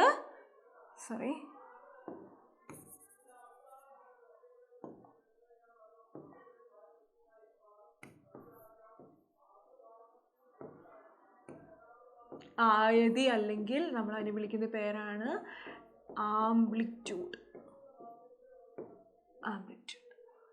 ക്ലിയർ ആണല്ലോ? ഇനി രണ്ടാമത്തത് നമ്മൾ പഠിക്കാൻ പോകുന്നതാണ് വേവ് ലെങ്ത്. വേവ് ലെങ്ത് എന്ന് നിങ്ങൾ കേട്ടിട്ടുണ്ടോ? ആദ്യമായിട്ട് കേൾക്കുന്ന വാക്കായിരിക്കും അല്ലേ? Wave length. Okay. Wave length എന്നാണ് അടുത്ത ക്യാരക്ടറിസ്റ്റിക്സ് നമ്മൾ പറയുന്നത്. വേവ് ലെങ്ത്, അല്ലെങ്കിൽ മലയാളത്തിൽ നമ്മൾ ഇതിനെ വിളിക്കുന്ന പേരാണ് തരംഗദൈർഘ്യം.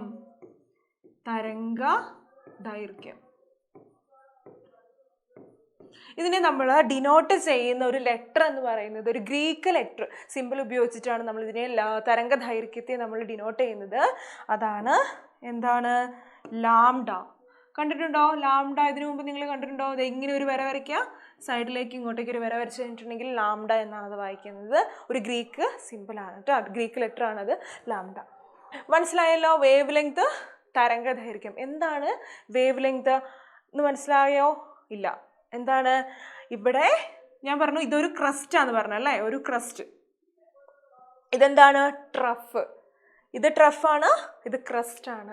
വേവ് ലെങ്ത് എന്ന് പറഞ്ഞാൽ അടുത്തടുത്ത രണ്ട് ക്രസ്റ്റുകൾ തമ്മിലുള്ള, എന്താണ്? അടുത്തടുത്ത രണ്ട് ക്രസ്റ്റുകൾ, അല്ലെങ്കിൽ നമ്മൾ മലയാളത്തിൽ എന്താ ക്രസ്റ്റിന് പറയുന്നത്? ശൃംഗങ്ങൾ അല്ലേ? ശൃംഗങ്ങൾ എന്നല്ലേ പറഞ്ഞത്? അപ്പം അടുത്തടുത്ത രണ്ട് ശൃംഗങ്ങൾ തമ്മിലുള്ള, ഇത് ആംപ്ലിറ്റ്യൂഡ് ആട്ടോ മക്കളെ അല്ലേ? ഇത് ആംപ്ലിറ്റ്യൂഡ് അല്ലേ? ഇതും ആംപ്ലിറ്റ്യൂഡാണ്, ഇതും ആംപ്ലിറ്റ്യൂഡാണ് അല്ലേ? ആംപ്ലിറ്റ്യൂഡാണിത്. ഓക്കെ. ഇതെല്ലാം ആംപ്ലിറ്റ്യൂഡ്, മാക്സിമം ഡിസ്പ്ലേസ്മെൻ്റ് ആണ് ആംപ്ലിറ്റ്യൂഡ് എന്ന് നമ്മൾ പറഞ്ഞു. ഇനി നമ്മൾ പഠിച്ചത് എന്താണ്? ഇനി എന്താണ് പഠിക്കേണ്ടത്? Wave length. വേവ് ലെങ്ത് എന്താണെന്നാണ് നമ്മൾ പഠിക്കുന്നത്. വേവ് ലെങ്ത് എന്ന് പറഞ്ഞാൽ ഇവിടുന്ന് ഈ ഒരു ക്രസ്റ്റ് ക്രസ്റ്റ് വരെ, അതായത് this is known as lambda. അടുത്തടുത്ത രണ്ട് ക്രസ്റ്റുകൾ തമ്മിലുള്ള ഡിസ്റ്റൻസിനെയാണ് നമ്മൾ ലാംഡ എന്ന് വിളിക്കുന്നത്, അതായത് വേവ് ലെങ്ത് എന്ന് വിളിക്കുന്നത്. അല്ലെങ്കിൽ അടുത്തടുത്ത രണ്ട് ട്രഫ്സുകൾ തമ്മിലുള്ള അകലത്തെയാണ് നമ്മൾ ലാംഡ എന്ന് വിളിക്കുന്നത്, വേവ് ലെങ്ത് അല്ലെങ്കിൽ തരംഗദൈർഘ്യം എന്ന് വിളിക്കുന്നത്. മനസ്സിലായോ എന്താണ് വേവ് ലെങ്ത് എന്ന്? ഇവിടുന്ന് ഈ ഒരു ക്രസ്റ്റ് മുതൽ ഈ ഒരു എവിടെയാണ് ഈ ഒരു ക്രസ്റ്റ് വരെയുള്ള ഡിസ്റ്റൻസ് ലാംഡ എന്ന് വിളിക്കുന്നു. അതല്ലെങ്കിൽ ഈ ഒരു ട്രഫ് മുതൽ ഈ ഒരു ട്രഫ് വരെയുള്ള അകലത്തെ നമ്മൾ ലാംഡ എന്ന് വിളിക്കുന്നു. ക്ലിയർ ആയെന്ന് വിശ്വസിക്കുന്നു. ലാംഡയെ നമ്മൾ ഡിനോട്ട് ലാംഡ ഈ ഒരു ലെറ്റർ ഇതാണ് സിമ്പിൾ നമ്മൾ പറഞ്ഞു. ഇതിൻ്റെ യൂണിറ്റ് ഉണ്ട്. യൂണിറ്റ് എന്ന് പറയുന്നത് മീറ്റർ ആണ്. ഇതിൻ്റെ യൂണിറ്റ് എന്താണ്? മീറ്റർ. ക്ലിയർ ആണല്ലോ? മീറ്റർ ആണ് അതിൻ്റെ യൂണിറ്റ്. അതായത് ലാംഡേൻ്റെ യൂണിറ്റ് എന്ന് പറയുന്നത് മീറ്റർ. അതിനെ ഡിനോട്ട് ചെയ്യുന്ന ലെറ്റർ എന്ന് പറയുന്നത് small letter M. Unit small letter M ഉപയോഗിച്ചിട്ടാണ് ഡിനോട്ട് ചെയ്യുന്നത്. മനസ്സിലായല്ലോ? ഇനി അടുത്തത് നമ്മൾ പഠിക്കാൻ പോകുന്നതാണ് എന്താണ്? നമ്മൾ പറഞ്ഞു അടുത്തടുത്ത രണ്ട് ക്രസ്റ്റുകളോ അല്ലെങ്കിൽ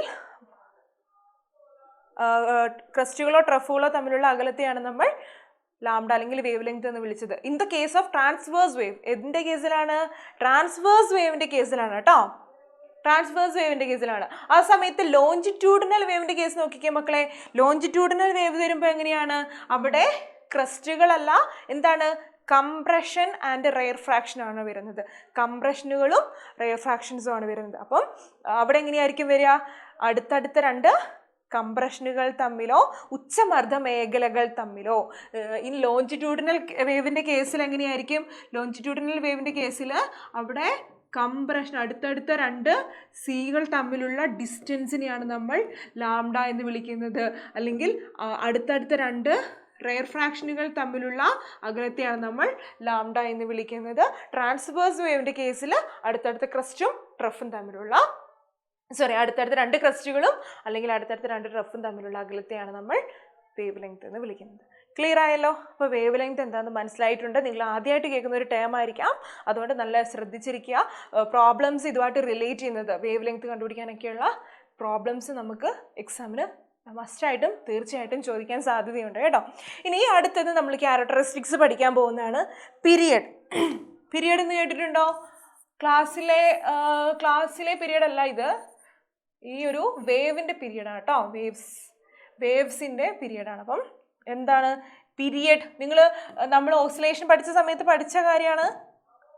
ഓക്സിലേഷൻ, അതായത് ഓസിലേഷൻ്റെ കാര്യത്തിൽ നമ്മൾ പഠിച്ചതാണ് പീരിയഡ് എന്താന്നുള്ളത്. മൂന്നാമത്തെ ആണല്ലോ അല്ലേ പീരിയഡ്. ഇതിന് നമ്മൾ ഡിനോട്ട് ചെയ്യുന്ന ഒരു ലെറ്റർ ഉണ്ടായിരുന്നല്ലോ. എന്തായിരുന്നു?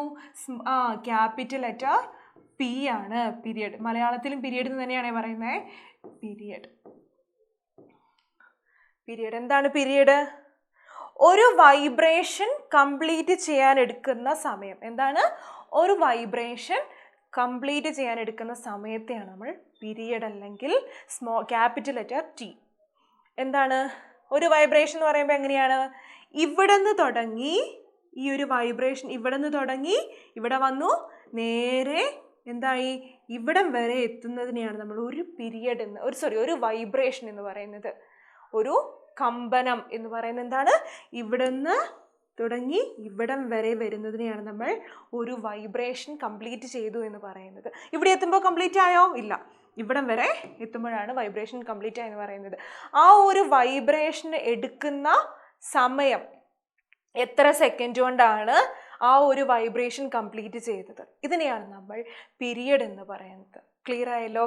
It is the time taken four complete A vibration. ഒരു വൈബ്രേഷൻ കംപ്ലീറ്റ് ചെയ്യാൻ എടുക്കുന്ന സമയത്തെയാണ് പീരിയഡ് എന്ന് പറയുന്നത്. ക്ലിയർ ആയല്ലോ? അപ്പോൾ അതിൻ്റെ യൂണിറ്റ് എന്തായിരിക്കും? ഒരു വൈബ്രേഷൻ കംപ്ലീറ്റ് ചെയ്യാൻ എടുക്കുന്ന സമയമാണല്ലേ. അപ്പോൾ അതിൻ്റെ യൂണിറ്റ് എന്ന് പറയുന്നത് എന്താണ്? സെക്കൻഡ്. Very good. സെക്കൻഡ് എന്നാണ് അതിൻ്റെ യൂണിറ്റ്. സെക്കൻഡ് ആണ് അതിൻ്റെ യൂണിറ്റ്. അതിനെ നമ്മൾ സ്മോൾ ലെറ്റർ, ഇപ്പോൾ 2 സെക്കൻഡ് ആണെങ്കിൽ 2 സെക്കൻഡ്, അങ്ങനെയാണ് നമ്മൾ അതിനെ ഡിനോട്ട് ചെയ്യുന്നത്. കിട്ടിയല്ലോ? അപ്പോൾ നമ്മൾ ആംപ്ലിറ്റ്യൂഡ് എന്താണെന്ന് പഠിച്ചു. ആയതി വേവ് തരംഗ ദൈർഘ്യം എന്താന്ന് പഠിച്ചു. തരംഗ ദൈർഘ്യം എന്തായിരുന്നു? അടുത്ത ക്രസ്റ്റുകൾ തമ്മിലോ ട്രഫുകൾ തമ്മിലോ ഉള്ള അകലത്തെയാണ് നമ്മൾ എന്ത് വിളിച്ചത്? വേവ് ലെങ്ത് അല്ലെങ്കിൽ ലാംഡ എന്ന് വിളിച്ചത്. അതേപോലെ പീരിയഡ് എന്താന്നാ പറഞ്ഞത്? പീരിയഡ് എന്ന് പറയുന്നത് ഒരു വൈബ്രേഷൻ ഒരു കമ്പനം പൂർത്തിയാക്കാൻ എടുക്കുന്ന സമയത്തെയായിരുന്നു നമ്മൾ എന്ത് വിളിച്ചത്? പീരിയഡ് എന്ന് വിളിച്ചത്. അതിനെ നമ്മൾ യൂണിറ്റ് എന്താണ്? സെക്കൻഡ്. ഇത്ര സെക്കൻഡ്, 2 സെക്കൻഡ്, 3 സെക്കൻഡ്, അങ്ങനെയാണ് പീരിയഡിനെ നമ്മൾ പറയുന്നത്. ക്ലിയർ ആണല്ലോ? ഇനി അടുത്തത് നമ്മൾ പഠിക്കാൻ പോകുന്നതാണ് ഫ്രീക്വൻസി. ഫ്രീക്വൻസി നമ്മൾ കഴിഞ്ഞ ക്ലാസ്സിൽ പഠിച്ചു. നമ്മൾ ഫ്രീക്വൻസിയും കേട്ടിട്ടുണ്ടല്ലേ? ഫ്രീക്വൻസി എന്താണെന്ന് അറിയാലോ? 4-മത്തതാണ് ഫ്രീക്വൻസി. എന്താണ് ഫ്രീക്വൻസി? കാണാൻ പറ്റുന്നുണ്ടോ ഈ ഒരു ഇത്? ഫ്രീക്വൻസി നമ്മൾ അതിനെ വിളിക്കുന്ന പേരാണ് ആവൃത്തി. ആവൃത്തി എന്ന് വിളിക്കും. ഫ്രീക്വൻസിനെ നമ്മൾ വിളിക്കുന്ന പേരെന്താ? ആവൃത്തി. മലയാളത്തിൽ പറയുന്ന പേരാണ് ആവൃത്തി എന്ന് പറയുന്നത്. എന്താണ് ആവൃത്തി? Number of vibration per second. എന്താണ്? ഒരു സെക്കൻഡിൽ നമ്മൾ പീരിയഡ് എന്താ? ഒരു വൈബ്രേഷൻ കംപ്ലീറ്റ് ചെയ്യാൻ എടുക്കുന്ന സമയമാണ് പീരിയഡ്. ഫ്രീക്വൻസി എന്താണ്? Number of vibration per second. ഒരു സെക്കൻഡിൽ ഉണ്ടാകുന്ന കമ്പനങ്ങളുടെ എണ്ണം. Number of vibration per second. Number of vibration എന്താണ്? Number of vibration per second. ഇതിനെയാണ് നമ്മൾ ഒരു സെക്കൻഡിൽ ഉണ്ടാകുന്ന വൈബ്രേഷനുകളുടെ എണ്ണത്തെയാണ് നമ്മൾ ഫ്രീക്വൻസി എന്നതുകൊണ്ട് ഉദ്ദേശിക്കുന്നത്. നമ്മൾ ഇത് ഡിനോട്ട് ചെയ്തിരുന്നൊരു ഇതൊന്ന് വായിക്കട്ടെ, ജസ്റ്റ് ഒന്ന് വായിക്കാൻ പോവാണേ. ഇതിനെ നമ്മൾ F is equal to 1/T. ഇതായിരുന്നു നമ്മൾ ഫ്രീക്വൻസി കാണാനുള്ള ഇക്വേഷൻ ആയിട്ട് കണ്ടിരുന്നത്. എന്തായിരുന്നു? F is equal to 1/T. T എന്താ മക്കളെ? T എന്ന് പറയുന്നത് എന്തായിരുന്നു? പീരിയഡ്. T എന്ന് പറയുന്നത് എന്താ? പീരിയഡ്. അപ്പോൾ F is equal to 1/T. ഇതാണ് ആവൃത്തി എന്ന് നമ്മൾ മലയാളത്തിൽ പറയും. എന്തായിരുന്നു? Period. F is equal to 1/T. Frequency equal to 1/T. F is equal to frequency, 1/T is equal to period. ഇതാണ് നമ്മൾ ആ ഒരു ഫ്രീക്വൻസി കാണാനുള്ള ഇക്വേഷൻ. നമ്മൾ ഓസിലേഷൻ്റെ കേസിൽ നമ്മളിത് ഓൾറെഡി 9ാം ക്ലാസ്സിലൊക്കെ നമ്മൾ പഠിച്ചിട്ടുള്ളത് തന്നെയാണ് കേട്ടോ. ഇനി ഇതിൻ്റെ യൂണിറ്റ് എന്താണ്? ഫ്രീക്വൻസിൻ്റെ യൂണിറ്റ് എന്തായിരുന്നു? ഹെഡ്സ് ആണ് അല്ലേ? ഫ്രീക്വൻസിൻ്റെ യൂണിറ്റ് നമ്മൾ ഹെഡ്സ് എന്നാണ് സൂചിപ്പിക്കുന്നത്. ഒരു ക്യാപിറ്റൽ ലെറ്റർ ഇടുക, അതിൻ്റെ തൊട്ടടുത്തൊരു സ്മോൾ ലെറ്റർ ഇസഡും കൂടെ കൊടുത്തു കഴിഞ്ഞാൽ ഹെഡ്സ് എന്നാണ് ഇത് വായിക്കുന്നത്. ഹെഡ്സ്. ഓക്കെ ആണോ? മനസ്സിലായല്ലോ ഫ്രീക്വൻസി? ഇനി ഇതൊന്ന് വായിക്കട്ടെ. ഇത് വായിച്ചിട്ട് സ്പീഡ് ഓഫ് വേവ്. അപ്പോൾ നമ്മൾ ഇത്ര എന്തൊക്കെയാണ് മനസ്സിലായത്? ആംപ്ലിറ്റ്യൂഡ് എന്താണെന്ന് മനസ്സിലായി. ആംപ്ലിറ്റ്യൂഡ് എന്താണെന്ന് മനസ്സിലായല്ലോ. ഇതൊന്ന് ജസ്റ്റ് ഒന്ന് വായിക്കട്ടെ.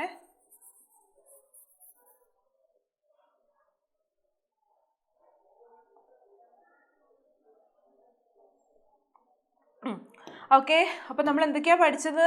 ആംപ്ലിറ്റ്യൂഡ് എന്താണെന്ന് പഠിച്ചു. ക്യാരക്ടറിസ്റ്റിക്സ് ഓഫ് വേവ് ആണല്ലേ? വേവിൻ്റെ സവിശേഷതകൾ എന്താണ്? ഒരു വേവിൻ്റെ സവിശേഷതകൾ എന്താണെന്നുള്ളതാണ് നമ്മൾ പഠിക്കുന്നത് അല്ലേ? അപ്പോൾ നമ്മൾ ആംപ്ലിറ്റ്യൂഡ് പഠിച്ചു, ഫ്രീക്വൻസി പഠിച്ചു, പീരിയഡ് എന്താണെന്ന് പഠിച്ചു, പിന്നെ എന്താ പഠിച്ചത്? വേവ് ലെങ്ത് എന്താണെന്ന് പഠിച്ചു അല്ലേ? ഇനി ഇതിൽ ഇമ്പോർട്ടൻ്റ് ആയിട്ട് വരുന്ന ഒരു കാര്യമാണ് സ്പീഡ് ഓഫ് വേവ്. ഒരു വേവിൻ്റെ സ്പീഡ് എന്താണ്? സ്പീഡ് ഓഫ് വേവ് എന്താണെന്നാണ് ഇനി നമ്മൾ പഠിക്കാൻ പോകുന്നത് കേട്ടോ. Speed of wave.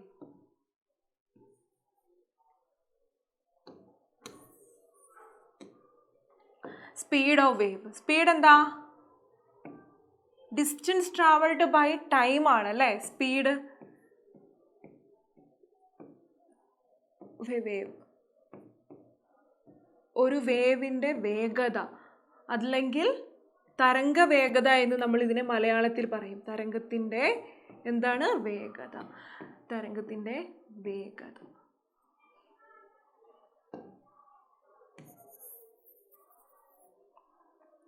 തരംഗത്തിൻ്റെ വേഗത. അപ്പം എന്താണ് തരംഗത്തിൻ്റെ വേഗത? Distance travelled by a wave in a 1 second. എന്താണ്? ഒരു സെക്കൻഡ് സമയത്തിൽ ആ ഒരു വേവ് സഞ്ചരിച്ച ഡിസ്റ്റൻസ് എന്താണ്? ഡിസ്റ്റൻസ് ഒരു സെക്കൻഡിൽ ആ ഒരു വേവ് സഞ്ചരിച്ച എന്താണ്? ആ വേവ് സഞ്ചരിച്ച ദൂരം.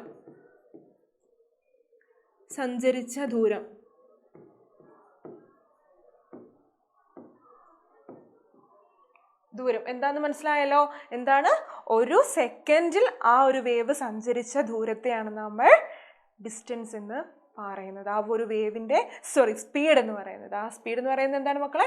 Distance travelled by a wave in 1 second. ഒരു സെക്കൻഡ് സമയത്ത് ആ ഒരു വേവ് സഞ്ചരിച്ച ദൂരത്തെയാണ് നമ്മൾ ആ ഒരു വേവിൻ്റെ സ്പീഡ് എന്നതുകൊണ്ട് ഉദ്ദേശിക്കുന്നത്. അപ്പം നമുക്കറിയാം ഫിസിക്സിൽ സ്പീഡ് കാണാനുള്ള ഒരു ഇക്വേഷൻ ഉണ്ടല്ലേ. എന്താണ് ഇക്വേഷൻ? സ്പീഡ് കാണാനുള്ള ഇക്വേഷൻ എന്താ?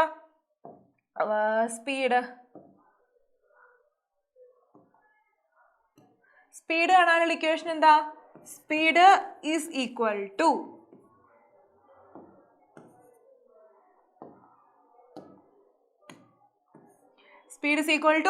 Distance by time.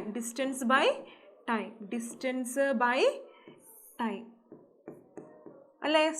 ഒരു സെക്കൻഡിൽ ആ ഒരു വേവ് സഞ്ചരിച്ച ദൂരമാണെന്ന് നമ്മൾ പറഞ്ഞു. അതിനെ ഡിസ്റ്റൻസ് ബൈ ടൈം എന്നാണ് അതിനെ ഡിനോട്ട് ചെയ്യുന്നത്. അതായത് നമ്മൾ പ്രോബ്ലം ചെയ്യാൻ വേണ്ടി ഉപയോഗിക്കുന്നത്.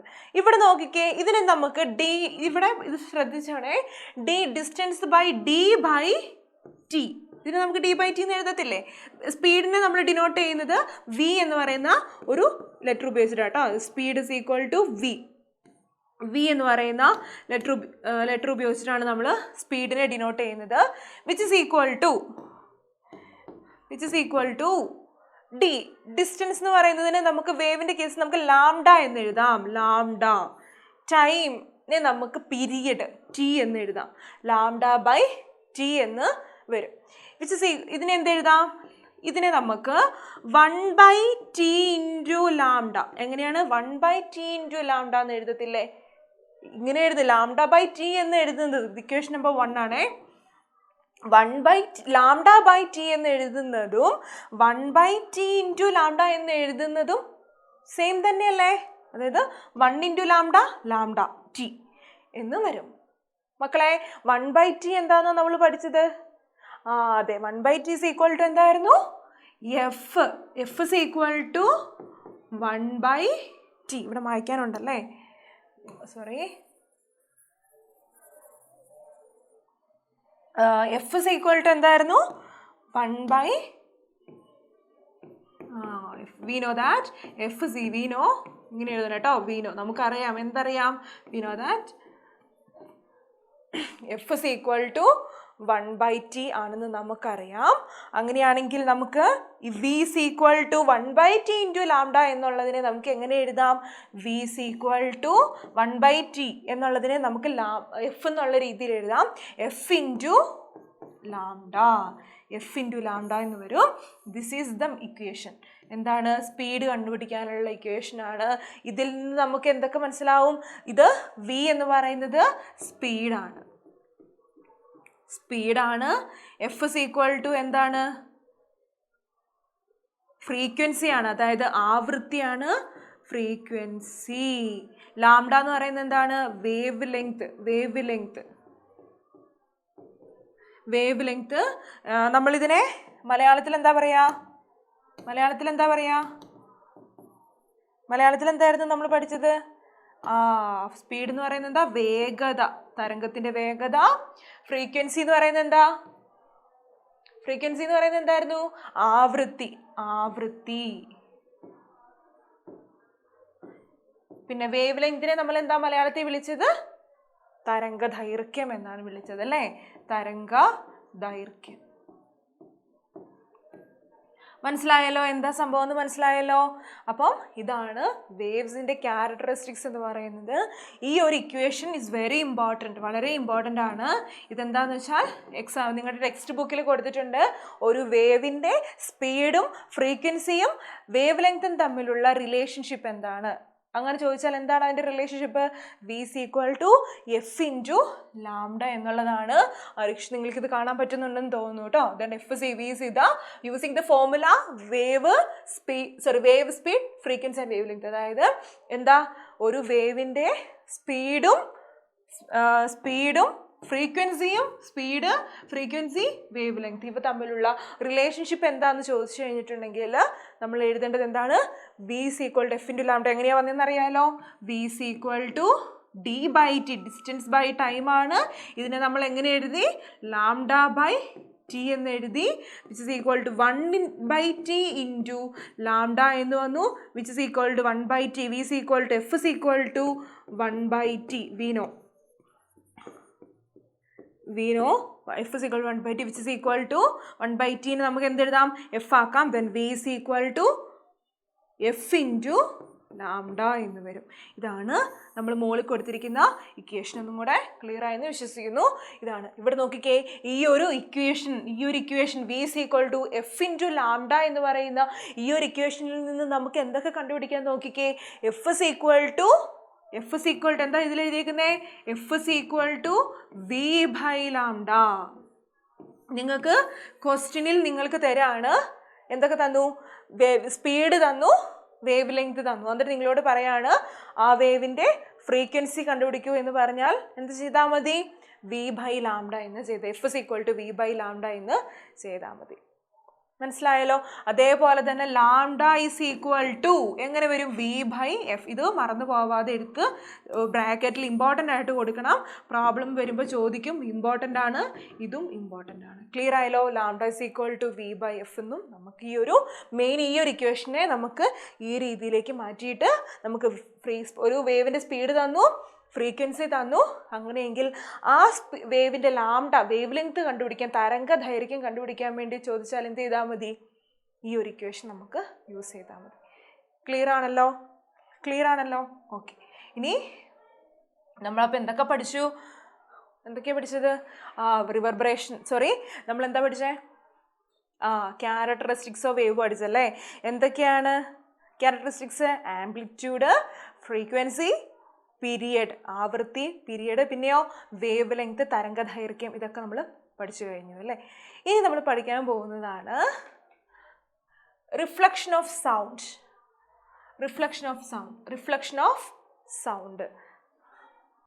എന്ന് പറയുന്നത് എന്താ? നമുക്കറിയാം ലൈറ്റ് റിഫ്ലക്റ്റ് ചെയ്യുന്നറിയാം അല്ലേ? ലൈറ്റ് എങ്ങനെ റിഫ്ലക്റ്റ് ചെയ്യാം?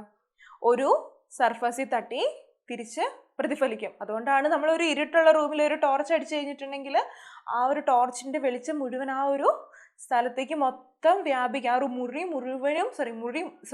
മുഴുവനും വരുന്നത് എന്തുകൊണ്ടാണ്? അത് റിഫ്ലക്റ്റ് ചെയ്യുന്നതുകൊണ്ടാണ് അല്ലേ? അതേപോലെ തന്നെ സൗണ്ടിനും എന്ത് ചെയ്യാൻ പറ്റും? റിഫ്ലക്റ്റ് ചെയ്യാനുള്ള കഴിവുണ്ട്, പ്രതിപദിച്ച് വരാനുള്ള കഴിവുണ്ട്. ഇവിടെ നോക്കിക്കേ, നിങ്ങളുടെ ടെക്സ്റ്റ് ബുക്കിൽ തന്നെയുള്ള ഒരു എക്സ്പെരിമെൻ്റ് ആണിത്. ഒരു സ്റ്റോപ്പ് വാച്ച് ഇവിടെ വെച്ചു, എന്നിട്ട് ഒരു കാർഡ്ബോർഡ് ട്യൂബിൻ്റെ ഉള്ളിലൂടെ എന്ത് ചെയ്യുന്നു? ഇവിടെ ഫ്ലൈവുഡ് ആണേ, സോഫ്റ്റ് വുഡ്. ഇവിടെ ഇങ്ങനെ സൗണ്ട് ഇങ്ങനെ കൊടുത്ത സമയത്ത് ഈ ഒരു സൗണ്ട് ഇങ്ങനെ ട്രാവൽ ചെയ്തിട്ട് ഇവിടെ തട്ടി നേരെ റിഫ്ലക്റ്റ് ചെയ്തിട്ട് ഈ ഒരു കുട്ടിയുടെ ചെവിയിലേക്ക് എത്താണ് ചെയ്യുന്നത്. അപ്പോൾ എന്ത് ചെയ്തു? ഇതൊന്നും എന്ത് മനസ്സിലായത്?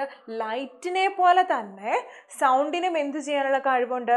റിഫ്ലക്റ്റ് ചെയ്യാനുള്ള കഴിവുണ്ട് എന്ന് നമുക്ക് മനസ്സിലാക്കാൻ പറ്റും. ക്ലിയർ ആണല്ലോ? എന്താണ്? ലൈറ്റിനെ പോലെ തന്നെ എന്തിനും റിഫ്ലക്റ്റ് ചെയ്യാനുള്ള കഴിവുണ്ട്? സൗണ്ടിനും റിഫ്ലക്റ്റ് ചെയ്യാനുള്ള കഴിവുണ്ട്, പ്രതിപദിച്ച് വരാനുള്ള കഴിവുണ്ട് എന്ന് നമുക്ക് മനസ്സിലായി. ഓക്കെ ആണല്ലോ മക്കളെ? ഇനി നോക്കിക്കേ, റിവർബറേഷൻ എന്ന് കേട്ടിട്ടുണ്ടോ? റിവർബറേഷൻ അനുരണനം എന്നാണ് നമ്മൾ അതിനെ വിളിക്കുന്നത്. എന്താണ് റിവർബറേഷൻ? റിവർബറേഷൻ എന്ന് പറഞ്ഞാൽ എന്താണ്? റിവർബറേഷൻ എന്ന് പറയുന്നത് എന്താണ്? അനുരണനം എന്ന്. ഇതവിടെ മാറ്റി വെക്കാം കേട്ടോ നമുക്ക് തൽക്കാലത്തേക്ക്. ഓക്കെ, റിവർബറേഷൻ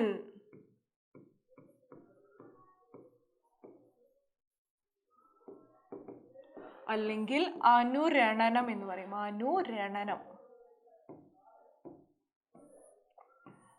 ഫോർ എക്സാമ്പിൾ, ഒരു മുറി നമ്മൾ കൺസിഡർ ചെയ്യാണ് കേട്ടോ. ഒരു മുറിയിൽ നമ്മൾ നിന്നിട്ട് നമ്മൾ ഒരാളിൽ നിന്ന് സംസാരിക്കുകയാണേ.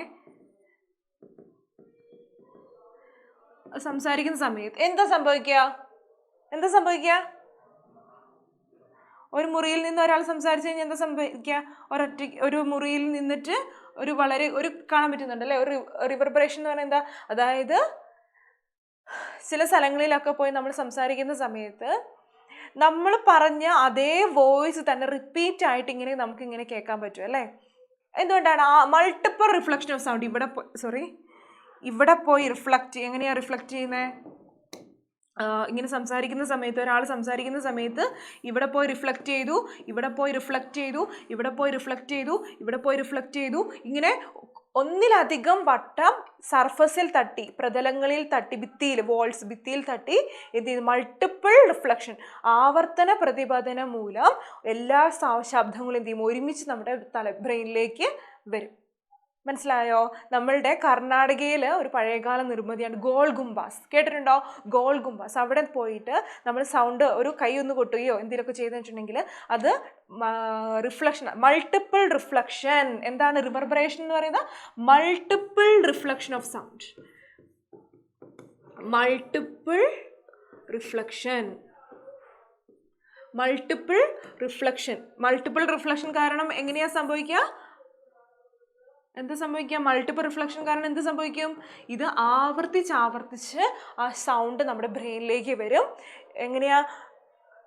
ആവർത്തിച്ച് നമ്മുടെ ബ്രെയിനിലേക്ക് ആ സൗണ്ട് വരും. കാരണം എന്താണ്? Multiple reflection. ഒരു പ്രതലങ്ങളിൽ ഒന്നിലധികം വട്ടം എന്ത് സംഭവിക്കുന്നു? ഇത് പ്രതിപദിച്ച് നേരെ തിരിച്ച് നമ്മുടെ ബ്രെയിനിലേക്ക് വരുന്നു. അപ്പം ഇത് ഒരു കൃത്യമല്ലാതെ ഒരു വലിയൊരു മുഴക്കം പോലെ നമുക്കിത് അനുഭവപ്പെടുകയാണ് ചെയ്യാം. മനസ്സിലായല്ലോ? അപ്പം ഇവിടെ ഈ ഒരു റിവർബറേഷന് കാരണം എന്ന് പറയുന്നാൽ അതായത് നമ്മളുടെ ഒരു ബ്രെയിനിൽ ഒരു ശബ്ദം നമ്മൾ കേൾക്കാമെന്ന് വിചാരിക്കുക.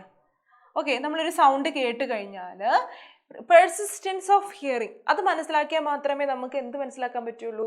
റിവർബറേഷൻ എന്താണ്, അതേപോലെ നമുക്കറിയാവുന്ന എക്കോ, പ്രതിധ്വനി എന്താണെന്ന് നമുക്ക് മനസ്സിലാക്കാൻ വേണ്ടി പറ്റും.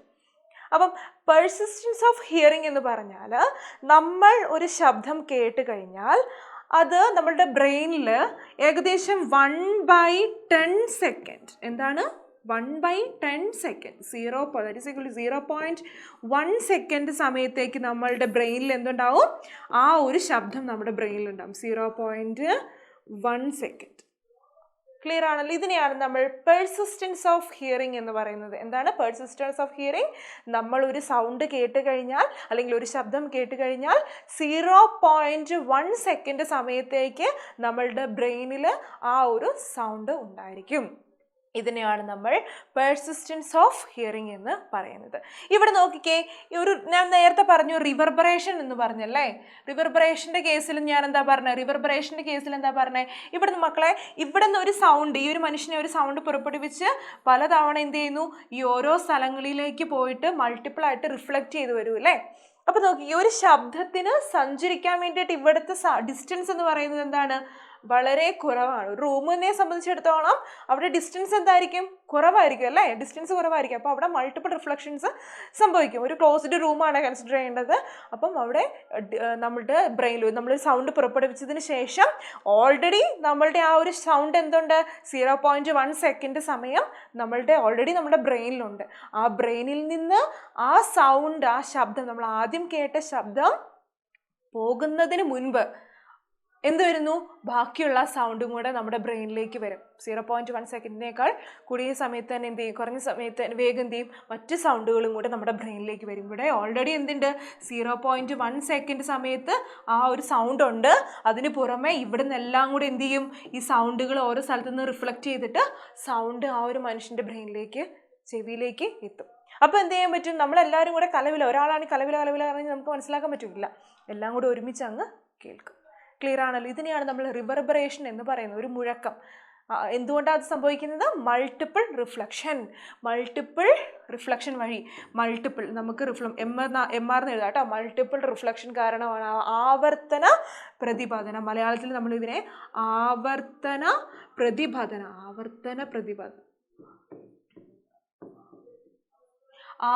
പ്രതിപതനം എന്നാണ് നമ്മളിതിനെ വിളിക്കുന്നത്. മനസ്സിലായല്ലോ? റിവർബറേഷൻ എന്താണ്? ആവർത്തിച്ചുള്ള പ്രതിപതനം കൊണ്ട് സൗണ്ടുകളെല്ലാം എങ്ങനെയാണ് എല്ലാം കൂടെ കൂടിക്കലർന്ന് ഒരു മുഴക്കം പോലെയാണ് നമുക്കിത് അനുഭവപ്പെടുന്നത്. ഇതിനെയാണ് റിവർബറേഷൻ അല്ലെങ്കിൽ അനുരണനം എന്ന് പറയുന്നത്. ക്ലിയർ ആണല്ലോ? ഓക്കെ, ഇനി അടുത്തത് നമ്മൾ എന്താണ് എക്കോ? എക്കോ എന്താണെന്നറിയാമോ? നമ്മൾ ചില സ്ഥലങ്ങളിൽ റിവർബറേഷൻ അവിടെ നിൽക്കട്ടെ കേട്ടോ. റിവർബറേഷൻ എന്താണെന്ന് മനസ്സിലായിട്ടുണ്ടല്ലോ. ആവർത്തിച്ചുള്ള പ്രതിപതനം കാരണം എല്ലാ സൗണ്ടുകളും ഒരുമിച്ച് വന്ന് ഒരു മുഴക്കം പോലെയാണ് നമുക്ക് അനുഭവപ്പെടുക. ഇതിനെയാണ് നമ്മൾ ആവർത്തന റിവർബറേഷൻ അല്ലെങ്കിൽ അനുരണനം എന്ന് പറഞ്ഞത്. ഇനി അടുത്ത് നമ്മൾ എക്കോ. എക്കോ എന്താണെന്ന് അറിയാലോ. എന്താണ് എക്കോ? എക്കോ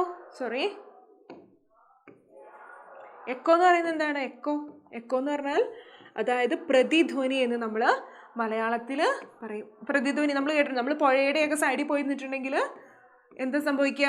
പ്രതിധ്വനി അല്ലേ? നമ്മൾ ചില കുട്ടികളൊക്കെ നമ്മൾ കളിക്കാറില്ലേ? അതായത് ഒരു പുഴയുണ്ടെന്ന് വിചാരിക്കാം. ഇതൊരു പുഴയാണേ. ഏകദേശം ഇത്ര നല്ല ദൂരമുണ്ട് ഈ പുഴയ്ക്ക്. ഏകദേശം 17 മീറ്റർ ആണെന്ന് വിചാരിക്കാം. വീതിയാണ്. 17 മീറ്റർ വീതിയുള്ള ഒരു പുഴയാണ്. ഇതിങ്ങനെ ഒഴുകിക്കൊണ്ടിരിക്കുന്നു. ഇവിടെ നിന്ന് നമ്മൾ ആരെങ്കിലും ഒരാൾ ഹലോ എന്ന് വിളിച്ചു. ഹലോ എന്ന് വിളിക്കുകയാണ്. കാണുന്നുണ്ടോ? പ്രതിധ്വനി. അതായത് നമ്മൾ ഒരു പുഴയുണ്ടേ.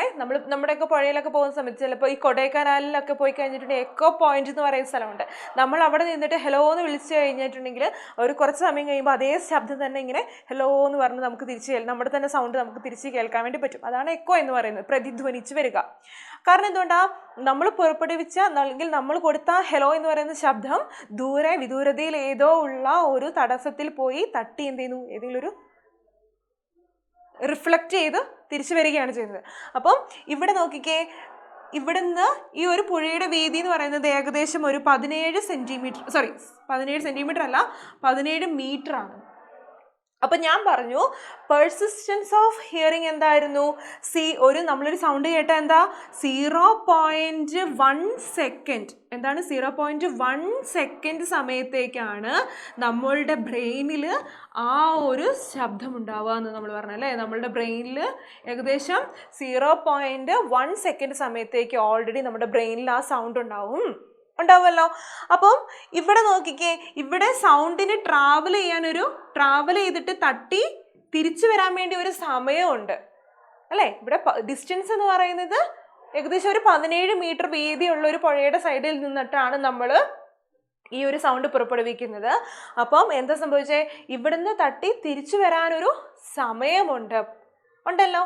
അപ്പോഴേക്കും നമ്മളുടെ ഓൾറെഡി നമ്മുടെ ബ്രെയിനിൽ ഉണ്ടായിരുന്ന സൗണ്ട് എന്തായി?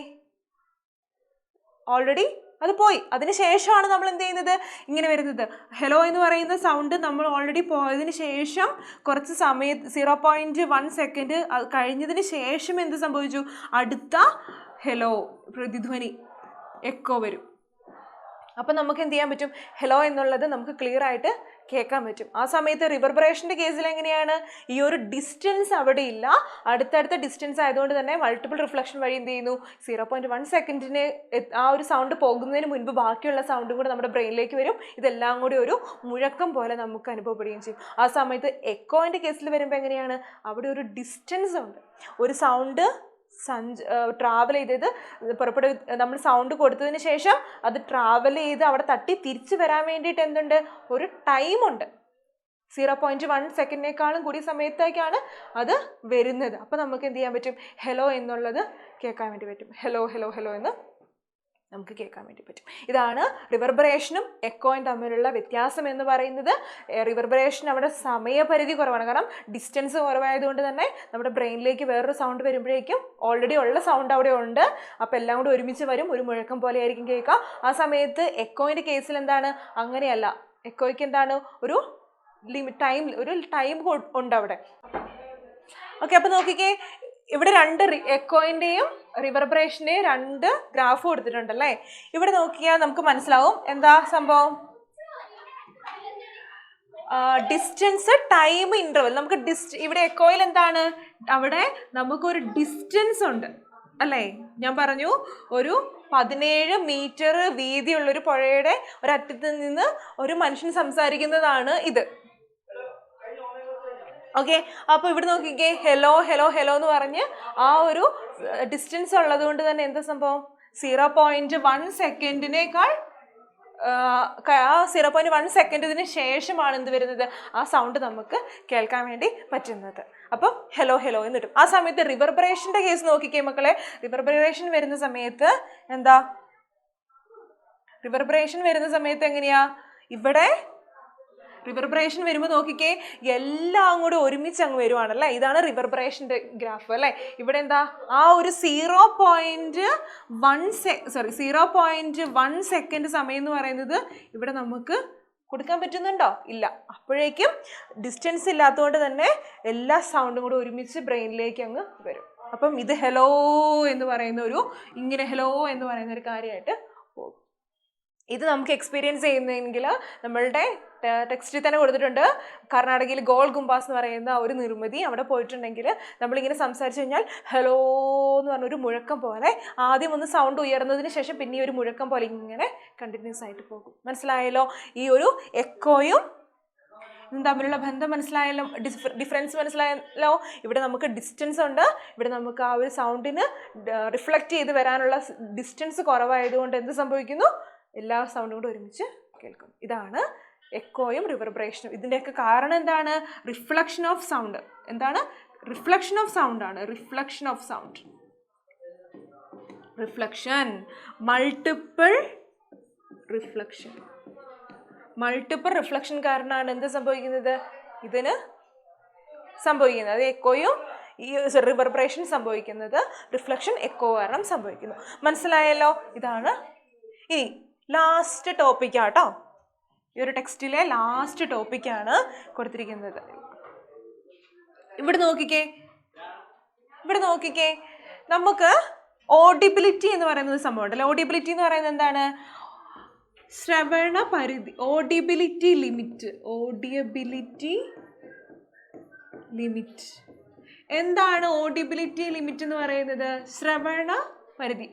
നമുക്ക് ഒരു മനുഷ്യന് കേൾക്കാൻ കഴിയുന്ന സൗണ്ട് എന്ന് പറയുന്നത് എത്രയായിരിക്കും? ഇവിടെ നോക്കിക്കേ, 20 ഹെഡ്സ് മുതൽ 20,000 കിലോ ഹെഡ്സ് വരെ. 20,000 കിലോ ഹെഡ്സ് അല്ല, 20 കിലോ ഹെഡ്സ്. ക്ഷമിക്കണം, 20,000 ഹെഡ്സ് എന്നാണ്. 20,000 എന്താണ്? 20 ഹെഡ്സ് മുതൽ 20,000 ഹെഡ്സ് വരെയുള്ള ഹെഡ്സ് ആണ്. 20 ഹെഡ്സ് അല്ലെങ്കിൽ 20 ഹെഡ്സ്. ഇതിനെയാണ് നമ്മൾ 20 കിലോ ഹെഡ്സ് എന്നും പറയുന്നത്.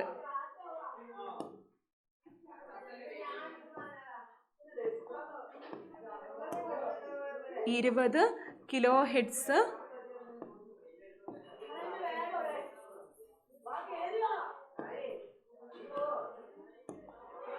20 കിലോ ഹെഡ്സ് എന്ന് പറയുന്നത്. 20 ഹെഡ്സ് അല്ലെങ്കിൽ 20 കിലോ ഹെഡ്സ് അല്ലെങ്കിൽ 20,000 ഹെഡ്സ്. അപ്പം ഒരു മനുഷ്യന് കേൾക്കാൻ പറ്റുന്ന സൗണ്ട് എത്ര മുതൽ എത്ര വരെയാ? 20 ഹെഡ്സ് മുതൽ 20,000 ഹെഡ്സ് വരെയുള്ള സൗണ്ടാണ് ഒരു മനുഷ്യന് കേൾക്കാൻ വേണ്ടി പറ്റുന്നത്. അങ്ങനെയെങ്കിൽ ഇവിടെ നോക്കിക്കേ, 20 ഹെഡ്സിന് താഴെയുള്ള കുറവുള്ള സൗണ്ടിനെ നമ്മൾ എന്താ വിളിക്കുന്നത്? Infrasonic sound. എന്താണ്? ഇൻഫ്രാസോണിക്. എലഫന്റിന് കേൾക്കാം, മറ്റേ തിമിംഗലം, വെയിൽ, അതിനൊക്കെ കേൾക്കാൻ പറ്റും ഇൻഫ്രാസോണിക്.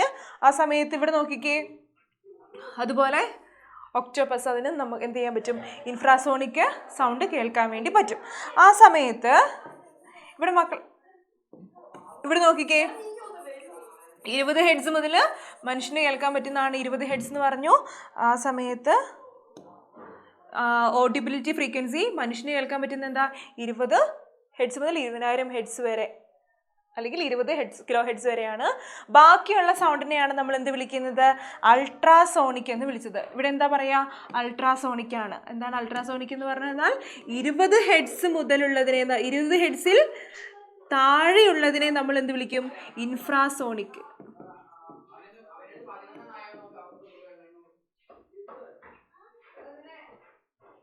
20,000 ഹെഡ്സിൽ മുകളിലുള്ളതിനെ അൾട്രാ എന്ന് പറയില്ലേ, അൾട്രാസോണിക് എന്ന് പറയും. അപ്പം മനുഷ്യൻ്റെ ഓഡിബിലിറ്റി റേറ്റ് എത്രയാ? 20 ഹെഡ്സ് മുതൽ 20,000 ഹെഡ്സ് വരെയാണ് മനുഷ്യന് കേൾക്കാൻ പറ്റും. അപ്പൊ മനസ്സിലായല്ലോ? ഇതാണ് ഓഡിബിലിറ്റി, മനുഷ്യന് കേൾക്കാൻ പറ്റുന്ന ഓഡിബിലിറ്റി എന്ന് പറയുന്നത്. 20 ഹെഡ്സ് മുതൽ 20,000 ഹെഡ്സ് വരെയാണ് കേട്ടോ. അപ്പം നമ്മൾ എന്തൊക്കെയാ സൗണ്ട് വേവ്സിൽ പഠിച്ചത്? സൗണ്ട് വേവ്സിൽ നമ്മൾ എന്തൊക്കെയാ പഠിച്ചത്? ഒന്ന് നോക്കിക്കേ. അതായത് ഇതെല്ലാം പഠിച്ചല്ലേ? വൈബ്രേഷൻ, റെസൊണൻസ് എന്താണ്? എക്കോ എന്താണ്, ഓഡിബിലിറ്റി എന്താണെന്നെല്ലാം നമ്മൾ സൗണ്ട് വേവ്സിൽ നമ്മൾ പഠിച്ചിട്ടുണ്ട്. അപ്പോൾ എന്ത് ചെയ്യുക, എല്ലാം പ്രധാനപ്പെട്ടതാണ്, ഇതെല്ലാം പ്രധാനപ്പെട്ടതാണ്, റിവർബ്രേഷൻ എല്ലാം പ്രധാനപ്പെട്ടതാണ്. അടുത്ത ക്ലാസ്സിലേക്ക് എല്ലാം വൃത്തിയായി പഠിച്ച് മനസ്സിലാക്കുക കേട്ടോ.